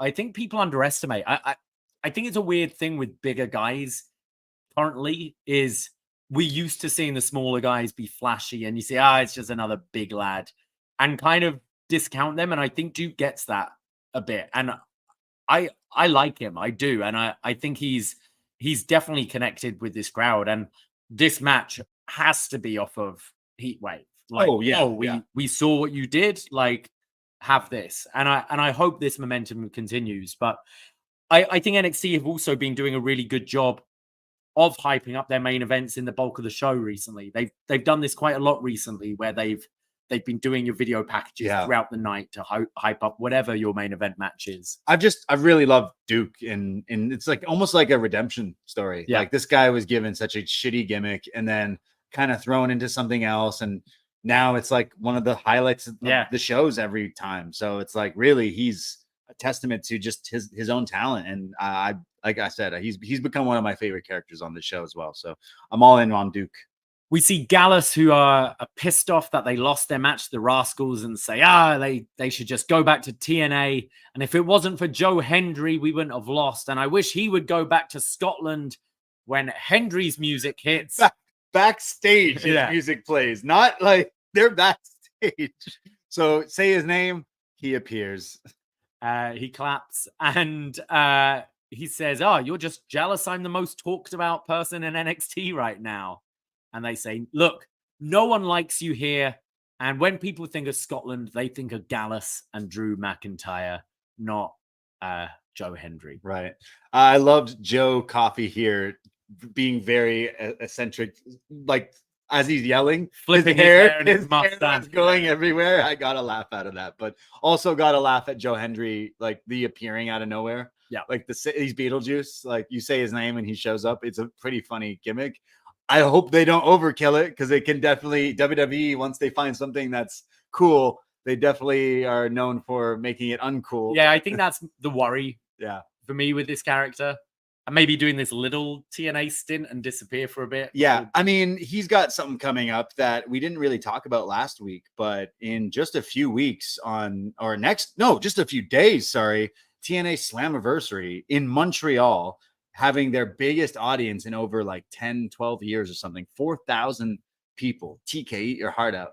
4,000 people are going to be at this arena for Slammiversary. And the main event is a 6-way elimination match for the title, the world title. And Joe Hendry's in that match. It's Moose putting it on the line against Alexander, Macklin, Nemeth, Kazarian, and Hendry. And that sounds pretty good. It sounds pretty good, but also like he is the most talked about star in like wrestling and especially on social media and the internet wrestling, whatever. And I wouldn't say it's a far cry to say he's walking out as champion. So they could, or do Gallus show up and cost him? That also, maybe they're. I'm sure there's going to be NXT. Like Slammiversary also has kind of the last few years. It's always coincided with mass releases as well. So they've done surprises and things. Was it last year's Slammiversary Nemeth? Was that here already? No, maybe. Really? But yeah, like so I can definitely imagine there being NXT appearances on this show. The rest, just while staying on that subject, Jordan Grace versus Ash by Elegance. Okay. Which they set up on NXT. Mustafa Ali versus Mike Bailey, which is definitely a match I will be checking out. AJ Francis versus PCO. And the Militia versus the Spitfire. So there you go. Is that a team? Yeah. I just saw today, is it Mike Bailey Dijak I saw was announced? For C4 in Ottawa. Yeah. For a special charity show. Definitely check out Megan, I see you're in the room right now. You're Ottawa way, right? I know. And see that. I know we've talked about C4 too. They put on some awesome matches, but we're in Toronto and Ottawa's a bit of a hop and a skip away, but that sounds great. Dijak on the free indie circuit, but Mike Bailey. It's coming up soon. I know C4 does a lot of great stuff, so definitely check them out. And hey, while we're on the subject, Demand Lucha is doing a show next Thursday in Toronto, and it's Gringo and Arez versus Motor City Machine Guns. Oh, that's trust me, that match will be absolutely bang. So lots of great wrestling all over the place. But it's pretty cool for TNA to have like a lot of people buying tickets for this one show. They haven't gone there in a while. Neither has AEW. I think they're announcing some Montreal stuff soon, but for TNA to go there and get all these people going to this show, I think it would not be crazy to say Joe Hendry could be walking out as champion. So yeah. Megan suggests go watch their match from Prestige. Yes, right. Dijak and hell yeah. We go on. We see Izzy Dame taking on Tatum Paxley. There's a nice rolling kick from Paxley. Izzy starts working on the back. She locks in the Argentine torture rack. And this is when Wendy Chu comes out holding the headless Barbie doll. Yeah, very Toy Story. Yeah. Sid? Yeah. And Paxley comes back with an enziguri and a big standing leaping elbow from Paxley. Izzy hits a hook kick and then goes for a torture rack again, but Paxley slips out and hits the Psycho Trap, which is kind of like the Kofi Kingston SOS. Like a hook leg driver thing. Look pretty good. Picks up the win. And after the match, Paxley is walking to the back and she holds the doll's head. Wendy Chu shows her the doll. Tatum puts their head on the doll and they both smile. And Wendy leaves. Yeah. Izzy Dame, kind of recapping the match, I guess, first. Izzy is someone who's not shown a lot of wrestling. And in this match, at least she showed some stuff. She was working the back. She was bending Tatum like around the ring post at one point, doing that Argentinian backbreaker and stuff. So she's definitely trying and learning a lot more stuff, which is definitely what she needs to be doing. So all the props to her for definitely. She definitely needs to get some more like power moves. I think she's big. She's tall. She's like kind of a Raquel's size, I'd say, like that kind of stature. And yeah, still need to see a bit more. I actually like Paxley's wrestling. I think she's got some cool looking stuff too, but just the character and this stuff with Wendy Chu isn't for me. Yeah, it's really not. I really loved Wendy Chu, but this character is not working for me. And you know what? The Tatum Paxley character as well. And now you're bringing in dolls and spooky. It's so half-assed, and like bless them for trying. I'm sure they're giving this, or maybe they're coming up with this stuff, but like it's not an interesting character, especially when we see like it's a rehash of rehash of rehash. And you said like Paxley actually can wrestle, so like instead we're focusing on silly. Yeah, she's a stalker or something and scary. And the same with Wendy. You're actually pretty good, but instead you're gonna focus on like being scary. It's just like it's so overdone that I'm just so disinterested in, like, definitely bottom of the show for me. Wendy might have had the 3 worst gimmicks in NXT. Yeah, you were a demon, and then you're sleepy all the time. So then and now you're sleepy demon, sleep paralysis demon or something. I'm not quite sure. Dead inside says on her. Dead inside on her what they call, the face blindfold thing that you had a bed. Right. Yeah. I just think like we've been over this, but I think there's something you could come up with something a bit better. Like, you don't know that you're evil. I don't know. I don't like any of this stuff. That being said, I thought the Rowan video was excellent. Oh, from Raw. Did you? I think it's a clip of it. Yeah. I think they've been doing a really good job. I'm interested when you're getting the characters we don't know so much, like a Dexter Lumis and a Joe Gacy. what we see from them. Right. Because obviously Rowan and Bo have strong connections with the Wyatts, but I actually really like what they've done so far. They still haven't wrestled. Still haven't wrestled. It is, how are we getting there? We've now put the Creeds with Gable, which I like a lot. But yeah, no, I thought Rowan was awesome yesterday. I see that, like, that's their big spooky character, and because they're doing that, the other ones kind of don't. But it also makes sense, you know, like showing why these characters are tortured, like why they're like using these masks to protect themselves, like because I know the world is scary to them. Like it's Batman, right? Like that's what it is. Like I wear this because it's what scares me. It makes so much more sense than just this girl wakes up one day and she's like, I'm gonna just put on weird makeup and tilt my head to the side. Yeah, it's scary for no reason. Yeah, definitely not great. You always need to know the why. There should always be a why with your character. She's just, what are your motivations? And like, she missed her alarm. Yeah, she's still in the dream, the nightmare or something. I don't know. Well, like they didn't do enough stuff with like the sleep thing. Yeah, like the alarm, the vignettes and stuff. Like I think you ever have a dream, and in the dream, all of a sudden you're like, I don't know, you're fighting, you're saving the world. There's a damsel in distress. I don't know. And then all of a sudden, like you're fighting the final boss and you just hear, yeah. And then you're like, yeah. And then you realize, oh no, that's my actual I'm waking up now. Inception. Yeah. They could have done an Inception gimmick with Wendy too. Inception too. Yeah. Inception. We're in the Chase You locker room and Thea's kind of mad at Ridge. Like, hey, why did you pull us apart? Ridge goes, Thea, you remind me of my little daughter. And if you broke Roxanne's arm, there's no title shot. And she's like, oh, yeah, you got a point. Oh, yeah. Why didn't I think of that? Oh, thanks, Ridge. Duke comes in. Hey, what's going on here? My biggest match ever is about to happen tonight. And there's all this yelling. What are you doing? Only joking. And then, oh, Duke, you can't. And he goes, yes, Femi is a man, and he's a man I can beat. And Chase goes, fuck yes, you can. Chase you. Yeah, Andre Chase still gets the fucks. Yeah. But they censor it, obviously, but it still gets the laughs. Yeah. I wonder when, because we'll be getting the Netflix NXT. Will they censor it? We'll just get like Chase like fucking him blind and all I can't wait for the Netflix era of wrestling. For us here in Canada, it's so much easier because everything's on Netflix. Like I know it'll be different for like certain people watching certain shows and stuff on Netflix, but PLEs will be on Netflix, right? So like that's pretty crazy. I think the first Raw of Netflix should start off with something pretty big. And I think I've joked like Seth fucking Rollins needs to kick off saying that to be like, look, we can swear. Dom and Live live sex show. Yeah, exactly. Yeah. But yeah, Duke getting ready for his match. Good stuff. Cedric Alexander and Ashanti the Adonis. Is that his name? I thought his name was Tahuti Miles. How do you not remember names of characters who are on this show weekly, yet you remember this guy's name from 4 years ago that he used for like 3 weeks?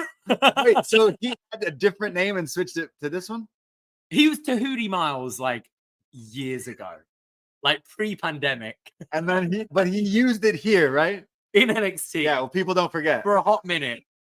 You first impression, I'm like, his name is too like it's the same when people wrestle in the indies, and I'm like, okay, your name was this, but like I guess I gotta call you this now. But Tahuti Miles is always what I'll call it. What's his name? Ashanti? And he was like, you didn't even, he was on like 205 Live. You didn't probably didn't even watch 205. Tahuti Miles. It's kind of a sick name, but Ashanti the Adonis. Also a pretty good name too. Yeah. This was hilarious. Ashanti the Adonis basically thinking out loud for what a lot of people who watch NXT and think. What's Sean been cooking here? Yeah. That's exactly what he says here. So Cedric is chatting to Ashanti and they're kind of talking about being hit now. They're walking through the like backstage. They're getting to like that kitchen area in the piece. Cedric is trying to talk to Ashanti. They're walking by, and a lot of the female talent are walking by, and Ashanti is clearly not listening to Cedric as he keeps like, oh, hey, what's going on here? Who are you? What's up? Hi, what's going on? And then Jakara Jackson and Lash Legend walk past, and Ashanti just goes up to them, and Lash is all, girl, we ain't doing this. And he's like, oh, I'm not talking about chase you. I'm talking about chase me. Good line. And he's like, and actually, I'm talking about Miss Jackson. Ooh. And starts flirting with Jakara. And that's when Oro Mensah comes in and scares him off. No touchy. Yes. No touching. Aura here was really hilarious too. I love that he's wearing his beautiful shirt always. Aura is definitely a style icon in NXT, but he's also wearing a hat with like, what are those? Like, it's not quite I don't know what it is, like a babushka handkerchief kind of thing over top the hat as well. So this was hilarious. Having Ashanti basically being like, wait, this is what NXT is right now? Holy shit, I think I like it. I think I'm okay with being back in NXT right now. I think we're here for the right reason. I think this is the right move for both guys being here. But especially for Ashanti, because the world is his oyster. Definitely. It's NXT Love Island. I was actually just going to say, I think we're going to the CW. We're just going to get more of this. Yeah. And I wouldn't put it past shoulder programming, which is a, NXT Love Island kind of style show. Right. Like Total Divas. I think we're going to see way more of that kind of stuff with Netflix and things like that.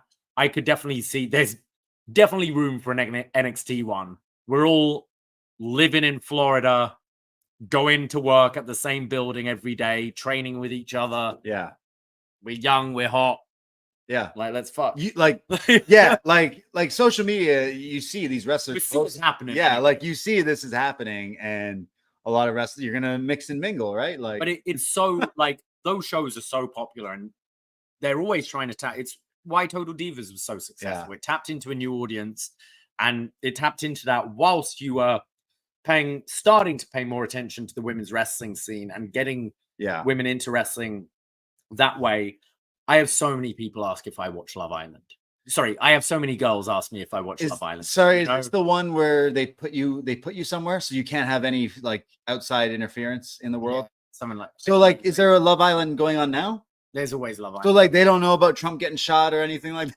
I don't know if they. I don't know if they know about the outside world or right. not. I've never seen it. I just know it's popular. Like I watched The Golden Bachelor. Yeah, and then he turned out to kind of be a bit of a jackass. What? And then now there's The Golden Bachelorette that's coming out, which like I might watch but probably won't. You mean a guy who chooses to be on a reality TV show to find his wife? I mean, isn't a you didn't watch nice straight up dude? You didn't watch it, but literally the last episode was basically he can't decide which one, so then he bangs both the old ladies, and then the one lady is like, oh, I forgot to tell you, like I don't work because I'm very, very rich. And then he's like, yeah, I choose you. And then shocker, they got divorced pretty quickly. But yeah, an NXT Love Island show, definitely. I mean, Ashanti walked into NXT today and was like, I want to be here. This is definitely why I'm back. Anything that involves like, evictions or whatever, it's like, Ashanti, you've been sent to the parking lot. You're about to be murdered. You got Charlie Dempsey and Tony D just there waiting. They load you in the trunk of a car and there's got to be some sort of like thing. WWE has done like special episodes of, Jeopardy or Spin the Wheel or Family Feud or Fear Factor. Like there's got to be something that they could tap into with like the young up and coming thing. The Silent Library episode of WWE People was one of my favorites too. But and you just use the people that you're gonna cut next year anyway. And if you do well and the internet reacts well, then you signed up. No, but I mean, like, come on. If I know he's moved on, but you're not necessarily having your Bron Breakers, Ilya Dragunov, all them in Love Island, right? But like, Hank and Tank, right? Yeah, definitely Malik and Idris. Yeah. Like, hell yeah, they can fuck around with that. Like maybe we're looking at it wrong when it's like maybe they should do more of like a Squid Game challenge thing, but like they tried Tough Enough. They just tried that other show that like I didn't even actually fully watch because it's like it was on Roku or something. Like they've tried multiple versions of Tough Enough and all those kinds of things. Think NXT the game show, right? Like that's how it started, right? So it's like they've definitely tried, but there is something there with the CW and something. Wrestling with Love. Wow. Why don't we call a show that? That sounds great. Wrestling with Love. Start a wrestling show. Or if someone like just is like, actually, I own this trademark, we'll just be okay. We'll just be Wrestling with Love.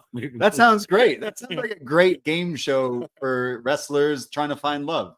And you get like indie talent coming in. Because what's the Bachelor? We're going really off here, but the Bachelor Island one is like they bring in people from past seasons. Okay. So there might be history. But like there'll be like 3 guys, 3 girls, and everyone's like, "Ooh, everything's going great." And then they go, "Oh yeah, well we're adding another girl." And now here's Cameron. Yeah. So then you bring it. Yeah, you bring in like, oh, here's someone else to like mix things up a bit. So I think we're on to something. Yeah.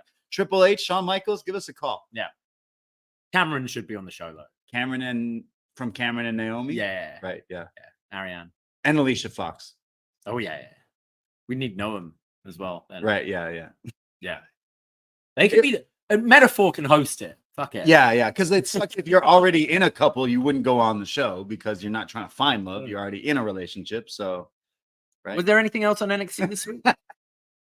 Lola Vice versus Jacy Jayne. I want Lola Vice on NXT. There's some big chest kicks from Lola to Jayne, and then an axe kick to the back. And Lola hits a running hip attack in the corner, followed by the spinning back fist.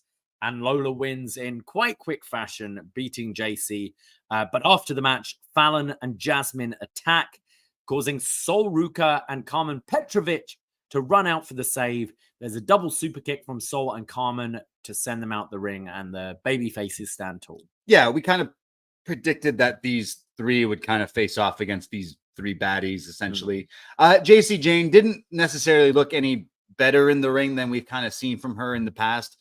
She's working the hand and the arm because Lola mentioned that she kind of injured it a little bit. So I guess there was some story there, but it still wasn't the most exciting match. I'd say they definitely have something with Lola, and they're kind of like, okay, we know that she put on a great showing at Heatwave, but right now we can't have her win the title. So, and we already have the North American title. Like that's something that she could maybe go. She's in a rehab feud. She's recently turned babyface, and now she's like solidified like with baby faces. I liked how Jacy at one point like beat her down and then started like doing her taunt, like the dance taunt. And then after the whole beatdown, Lola's like points at her and then she starts to do the dance thing. So yeah. I liked Carmen's like, what was this, black leather kind of Kill Bill style. She's very Kill Bill. Yeah, very cool looking. So we're gonna get this match, I assume, next week, or I imagine one of the Great American shows for sure.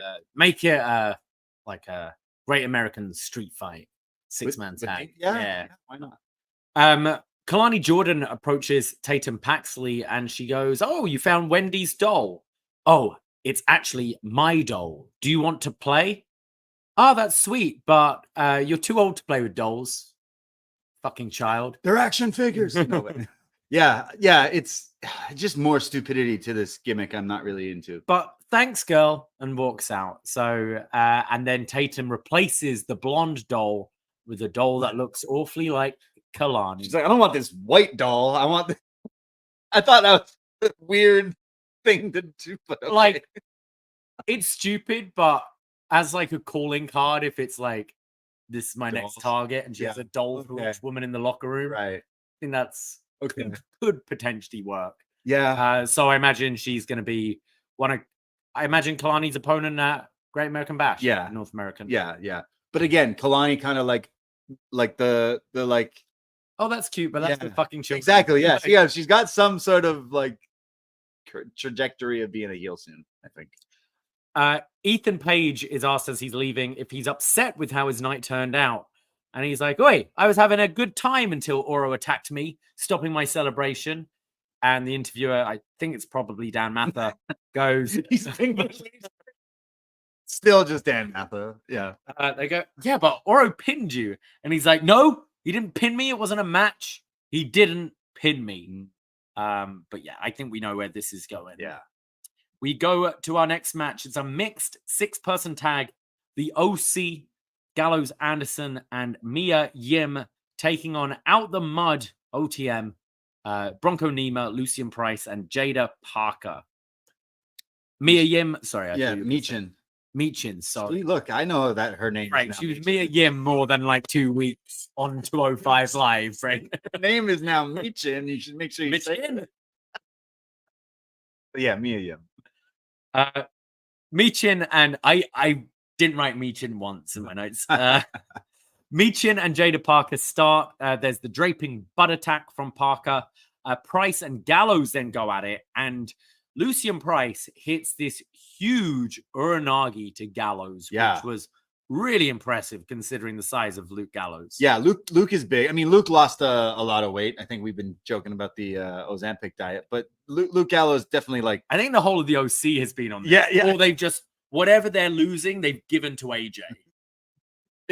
He's bulked up. Yeah. It was very impressive for Lucian Price to hit this like big power move on him. It definitely stood out for me in this match. Nima gets tagged in and locks in a neck crank. Anderson comes in, hitting a neck breaker off the second rope.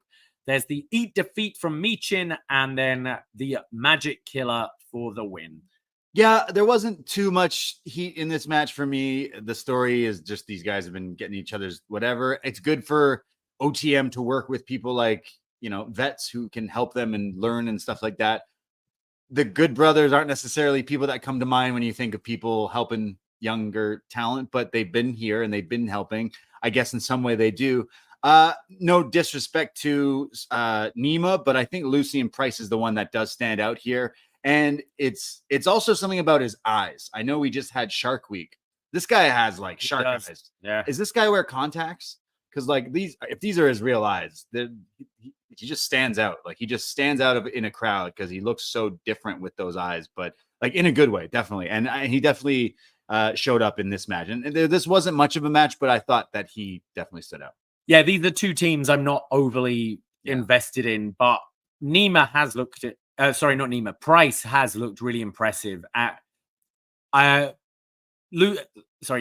I'm still waiting to see. I think it was quite telling when you have, all these incredible power moves to this big guy, and then we come back from commercial and it's like a headlock. It's a wrestle. Well, Carl and Luke were definitely teaching him how to do that. But I'm not overly into this team, but I think Price could be one to watch out for. There was also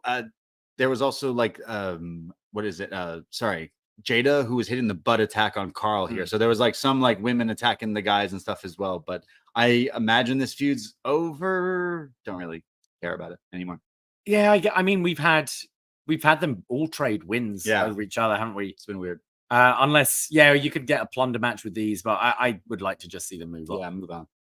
Ren Sinclair approaches the No Quarter Catch crew and your favorite, Ren Sinclair.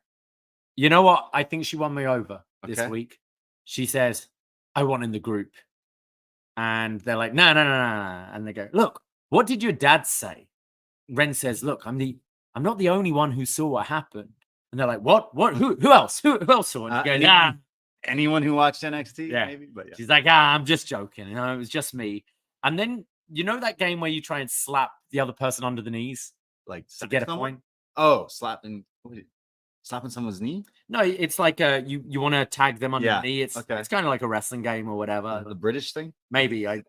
Probably. Well, she's playing it here with Miles. Right. And she's like, go on, like all playing around. And I thought she was trying to like fake takedowns on him. I'll show you after the show, like what I mean. We'll have a game. and Miles starts joining in, and Charlie just hits Miles like, "Oi, what you doing?" And she just says, "Look, I'm gonna wrestle up my way into this group and your hearts." Oh, I quite liked her here. I think this is the most personality she's shown, and I kind of like we have these groups that have a woman. Like you've got a lot of them now, know, OC, OTM, the family, and now No Quarter Catch crew potentially having a Chase U, like we having a woman involved as well. It's the most I've seen from Ren so far. Yeah, we have. She's been like the clean cut, like no personality, and now she's an accessory to the fact of murder, possibly a witness, and now she's gonna weasel her way into this group. I think it's the best. I think you should, we learned she's taken out like a life insurance policy or like a video. If anything happens to me, this is what happened. Right. Like all this sort of stuff to like kind of hold this over the group's head. I think like the next few weeks, it sounds like they're going to let her in. They're going to train with her, right? But I think eventually they'll just drop the fact that that's how she joined. Like they'll get to the point where she's just part of the group. Like Diamond Mind is like, you know, like they always kind of had that, but hopefully this works. But I do like these guys. Charlie Miles is also very funny, like underrated comedy from Miles. Like, and Tavion, who's slid into this group seamlessly with the murder Damon Kemp. I wonder if we'll see any, like they'll bring up Noah, the N1. Yes. Tavion's gonna beginning of August be going off to do that. And Josh Briggs. I have a feeling, and we'll talk about that at the end of the show with what's been set up for next week. But I think especially this group being, you know, the wrestling group, I hope we see, especially Tavion Heights being new, and we haven't seen a great lot from him. I hope we get some highlights of how he's doing in this tournament or something. I always found it completely wasted that AEW didn't do that when you were sending like a Lance Archer over there or whatever. Like, why would you? Yeah, he's been good. Like, and we've only seen him in little bits, and we're like, oh man, this guy's like an insane wrestler. Like, can't wait. So, you know, Damon Kemp, he was no slouch. He really picked up to the wrestling aspect of it as well. And I mean, he had great hair, but Tavion Heights has great hair too. So great wrestling, great hair. That's what NQCC is all about. And I guess going forward, now they got Ren in the group, and she's going to hold it over them that she has this, you know, she's the witness to this. So she's going to be in the group. I assume. Yes. Yeah. We then go to Eddie Thorpe, who's playing a DJ set. Okay. And if you listen to our review of Sharktopus, you'll hear us ramble on about how these sci-fi movies use a lot of stock footage in their movies and then cut to something that is supposed to be in the same like shot or whatever. This is clearly what they did here. They show like people dancing in a club, and then it cuts back to Eddie Thorpe at the DJ deck, and Lexis King approaches him. But this is a completely different shot than the club that they showed. Like, they're trying to pull a fast one here, but it didn't quite match up to, hey, well, let's just film a corner of a room and then pretend you're at the DJ booth in a club. Where, why don't you just legit go to a club and film something? Like, well, how hard is that to do? But so Lexis King comes in and kind of like smashes the deck. What is this? They start fighting. I wonder, like, we brought up, you know, is it Ric Flair trashing Fozzy? Yeah, like, I mean, so many times they've done it a lot, but yeah, like that's the one that comes to my mind. We had Eddie playing a set last week during the Heritage Cup match. I think maybe we could have had that, like, you know, just opening NXT and Eddie DJs to, like, as you're doing the rundown or something, to build up to, as you said, it just felt so, okay, these people aren't here. Yeah, like just the people weren't there. Just do it he DJs on the perch every week, and then finally Lexis had enough of it. Just like you go to anything, concerts, sporting events, they have DJs, they have events. I mean, I don't know if this guy legit is doing DJing events. I'm assuming he's not, because maybe they would have filmed something, but like film him actually DJ. Why it just looks so like high school put together project. Like, I just thought you could do this in the arena. Yeah, that too. Like, yeah, you start the show DJing, being like, hey, welcome to NXT. This is, I don't know, but there's something. I'm still enjoying rivalry over genres of music, though. One of my favorite musical moments was in Lucha Underground. Right. Because you always had the mariachi band play. And it was an Iron Man match between Prince Puma and Johnny Mundo, John Morrison. Right, of course. And Mundo goes like 3 up. He's like 3-0 up. Yeah. So then just jumps on the bit with the mariachi band and is like, play, and starts like singing and dancing to them. One of my favorite moments is Chavo Guerrero and CM Punk on WWECW mariachi band. Oh, that's a good moment too as well. But yeah, I think they could go to something a bit more interesting and exciting with the DJ. Like, I'm not shitting on the storyline of the music genre because it's kind of funny, but I think you could make it look a little bit better. If this guy's legit a DJ, then fucking show me that you're a DJ somewhere, right? Like, I don't know. Or maybe he's working on a set, or I don't know. There's like, there's a lot of DJs in the world, and there's a lot of things you could come up with. I think of DJ Z in TNA. They did a whole angle and character with that. So there's something you could do. Maybe they just got to figure it out. So next week, we've got Eddie Thorpe versus Lexis King and Oro Mensah taking on Ashanti the Adonis. Nice. Okay. We go to our main event, the North American Championship match. Oba Femi defending against Duke Hudson. You know Duke is taking this seriously because he rips off the Chase U tank top that he wears and hits a Hurricane Rana to Oba. Yeah, I mean, they right away they gave a tail of the tape, and it's had their finishing moves, and it showed Duke's is the childhood dream, and then in brackets the stratosphere, which has been hitting. I've been talking about it's the Trish move, and then Oba's is the fall from grace powerbomb. But I thought that they added those things in, and then when he hits it later, I think it's Booker or Vic like loses their mind that he hits it. The childhood dream. So he hits a Rana to Oba and clotheslines him out of the ring. We come back from commercial break, and Oba is now dominating, but Duke comes back with a big boot, hits his slingshot German, goes for a superplex, but it gets blocked. But he turns this into the Stratisfaction, the childhood dream. And Oba comes back with one big choke slam. There's a sunset flip power bomb from Duke, and then on the outside, Oba hits the toss power bomb onto the announce table, and in the ring delivers the pop-up power bomb to Duke Hudson for the win and retains the North American title. Yeah, a pretty fun match here.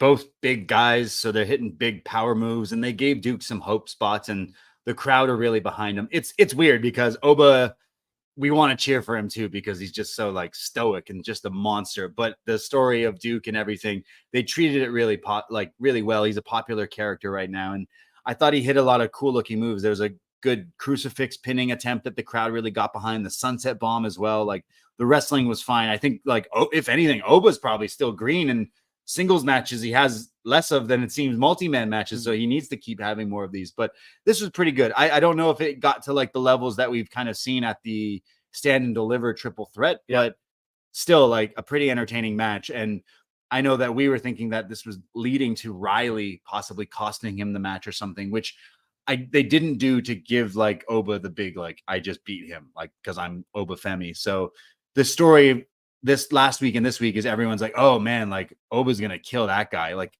Roxanne even mentioned it in her promo. Like all these other people were mentioning it, that it gave Duke like all this like hope spots, and then he still loses. So I don't really know what you do next with them because they were in the tag title picture and stuff, but still pretty fun. I would like to see Duke with the title. Hell yeah, absolutely. Like I think this title would be good for him. I think he proved again, like, yeah, he's good. But obviously being a bigger guy and having Oba throwing him around, it just makes Oba look even more impressive. But no like shenanigans with no shenanigans. I wonder if like, I don't know, Riley could make some like snarky comments or whatever. That we got to get there soon. Yeah, I think it's been too floating around. Too many cooks in Chase U right now. Yeah, and Riley is the one I'd turn. Riley is he's needs something. He's definitely my least favorite in the group, so he needs something to. Especially considering he's not even dating Thea. They were like, "Oh, let's just be friends." It's like, well, that killed that. Yeah, true. And, yeah, Love Island. Yeah, love wrestling with love. So then after the show, we see Brooks Jensen leaving when Briggs comes after him and says, "Hey, what the hell happened? You're not seeing clearly." And Brooks says, "No, I've never seen clearer. And you cost me the match tonight. So how about next week? It's you versus me." And Briggs is like, "Look, man, you're proving my point. Last time we faced, what happened? I beat the shit out of you. So what are you talking about?" And he goes, "Yeah, no, I want a match with you next week, and it will be no DQ." Ooh. As Brooks gets into the car and leaves. Well, he gets into the shotgun spot of the car, meaning someone's driving the car. He gets in the car. It does not show who's driving, but I assume it's the chairman. Yeah, he's in the driver's chair. So I think this should be the main event next week. Yeah. I think they should give him a bit of time. And I think this is probably Josh Briggs' write-off for a bit. Because he's going. Right. So being no DQ, I think Sean Spears aligns himself with, like, we confirm that alliance, and I think they leave Briggs a bloody mess. And then what is it? The N1 finishes in beginning of September, so you could set up a proper big match at Halloween Havoc. Right. Okay. Yeah, I mean they're definitely putting a lot behind Brooks to give the a bunch of the match today, the storyline, backstage stuff, and then legit ending the show with this angle. They're definitely putting a lot. Makes it feel a big deal. Yeah, I absolutely love this and can't wait. Look, I'm not really behind Sean Spears being the learning chair character, but if it makes sense and it works, then hopefully it's good.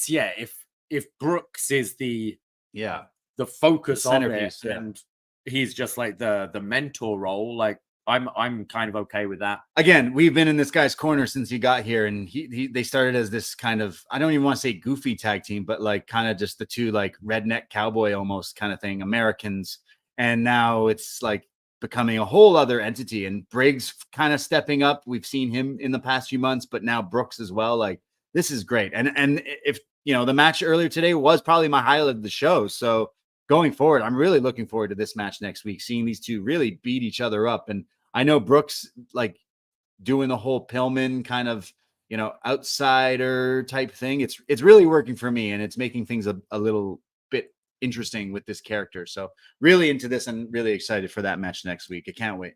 I think NXT has some good stories going on right now. Like I felt a lot happen on this week. You didn't necessarily get, I did enjoy that Brooks Javon match quite a bit. I don't think there was a blow-away match, but I think we're building up to Great American Bash pretty well. And I thought there was some good story building this week on the show. Yeah, absolutely. And going forward, like we got American Bash and they're setting up some matches for that and everything. So yeah, nothing that like absolutely blew me away. I still think it's a bit of a heat wave fallout kind of territory, but at the same time, they moved along some side things. And I think it's good that we're letting, people that haven't been in big showcased storylines and angles. Your Ora Mensa has been the lackey for quite a while, has been heavily highlighted and shown up. And I know he's a good wrestler, but now I'm pretty sure he's pretty good at talking. And I kind of think he'll stand his own now going, in WWE NXT. And you got to sometimes just throw these people in that deep end and be like, can you swim? Yeah, and I think it's working with certain. Obviously, it won't work all the time, and we've definitely seen that in NXT. But look, you got Ora Mensa, who that character is working with Ethan Page. We got Brooks Jensen, who's now has a whole new character with everything. Javon Evans is the new character, but yeah, like same thing. Like they're throwing him right in there, and I think it's definitely working. It's a developmental show, and at the same time, it's like they're making things a bit more interesting than where it was about just a few months ago, really. And the Rascals, like that. Yeah, that's what I mean. So you're still getting a little bit of everything. So you know what? I did enjoy the show. There wasn't anything on that show that pissed me off. So I think NXT is in a great place right now. We do have a super chat from Magan. Thank you very much. He needed us to know that he didn't mean Speedball versus Dijak at Prestige. I knew he meant it was Speedball versus. Yeah, I was like, I'm pretty sure Dijak wasn't out yet. So yeah, thank you. And we have some feedback on the Facebook group. Yes, search Poison Rana in the page you can like, but there's a group you can join, and we post feedback threads up here and tadpoles and everything. And we have who wrote in here. Fire Frank writes in. It was awesome to see the Rascals ride again in the ring. Say his name and Booker T will be mad. Hendry is taking over NXT.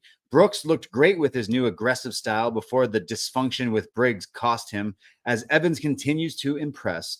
Charlie is still doing his best Sopranos impression, but now he might be stuck with the BDE's favorite, Ren. Nice main event with Duke and Oba. Duke is great in his underdog babyface role. Fun show as we continue to the road to the 2-week bash. Thank you, Frank. Thank you, Frank. And we go to Magan, who says, NXT keeps humming along. It was dope to see the Rascals in full force, and Joe Hendry on commentary was a treat. Oba Femi Duke Hudson was a damn good main event. Roxy played with fire by name-dropping Julia and Stephanie Vacour. Either way, she's going to run into a brick wall. Kalani doing the same 5 minutes later tells me that their arrivals are imminent. Another solid outing, and the bash is shaping up nicely.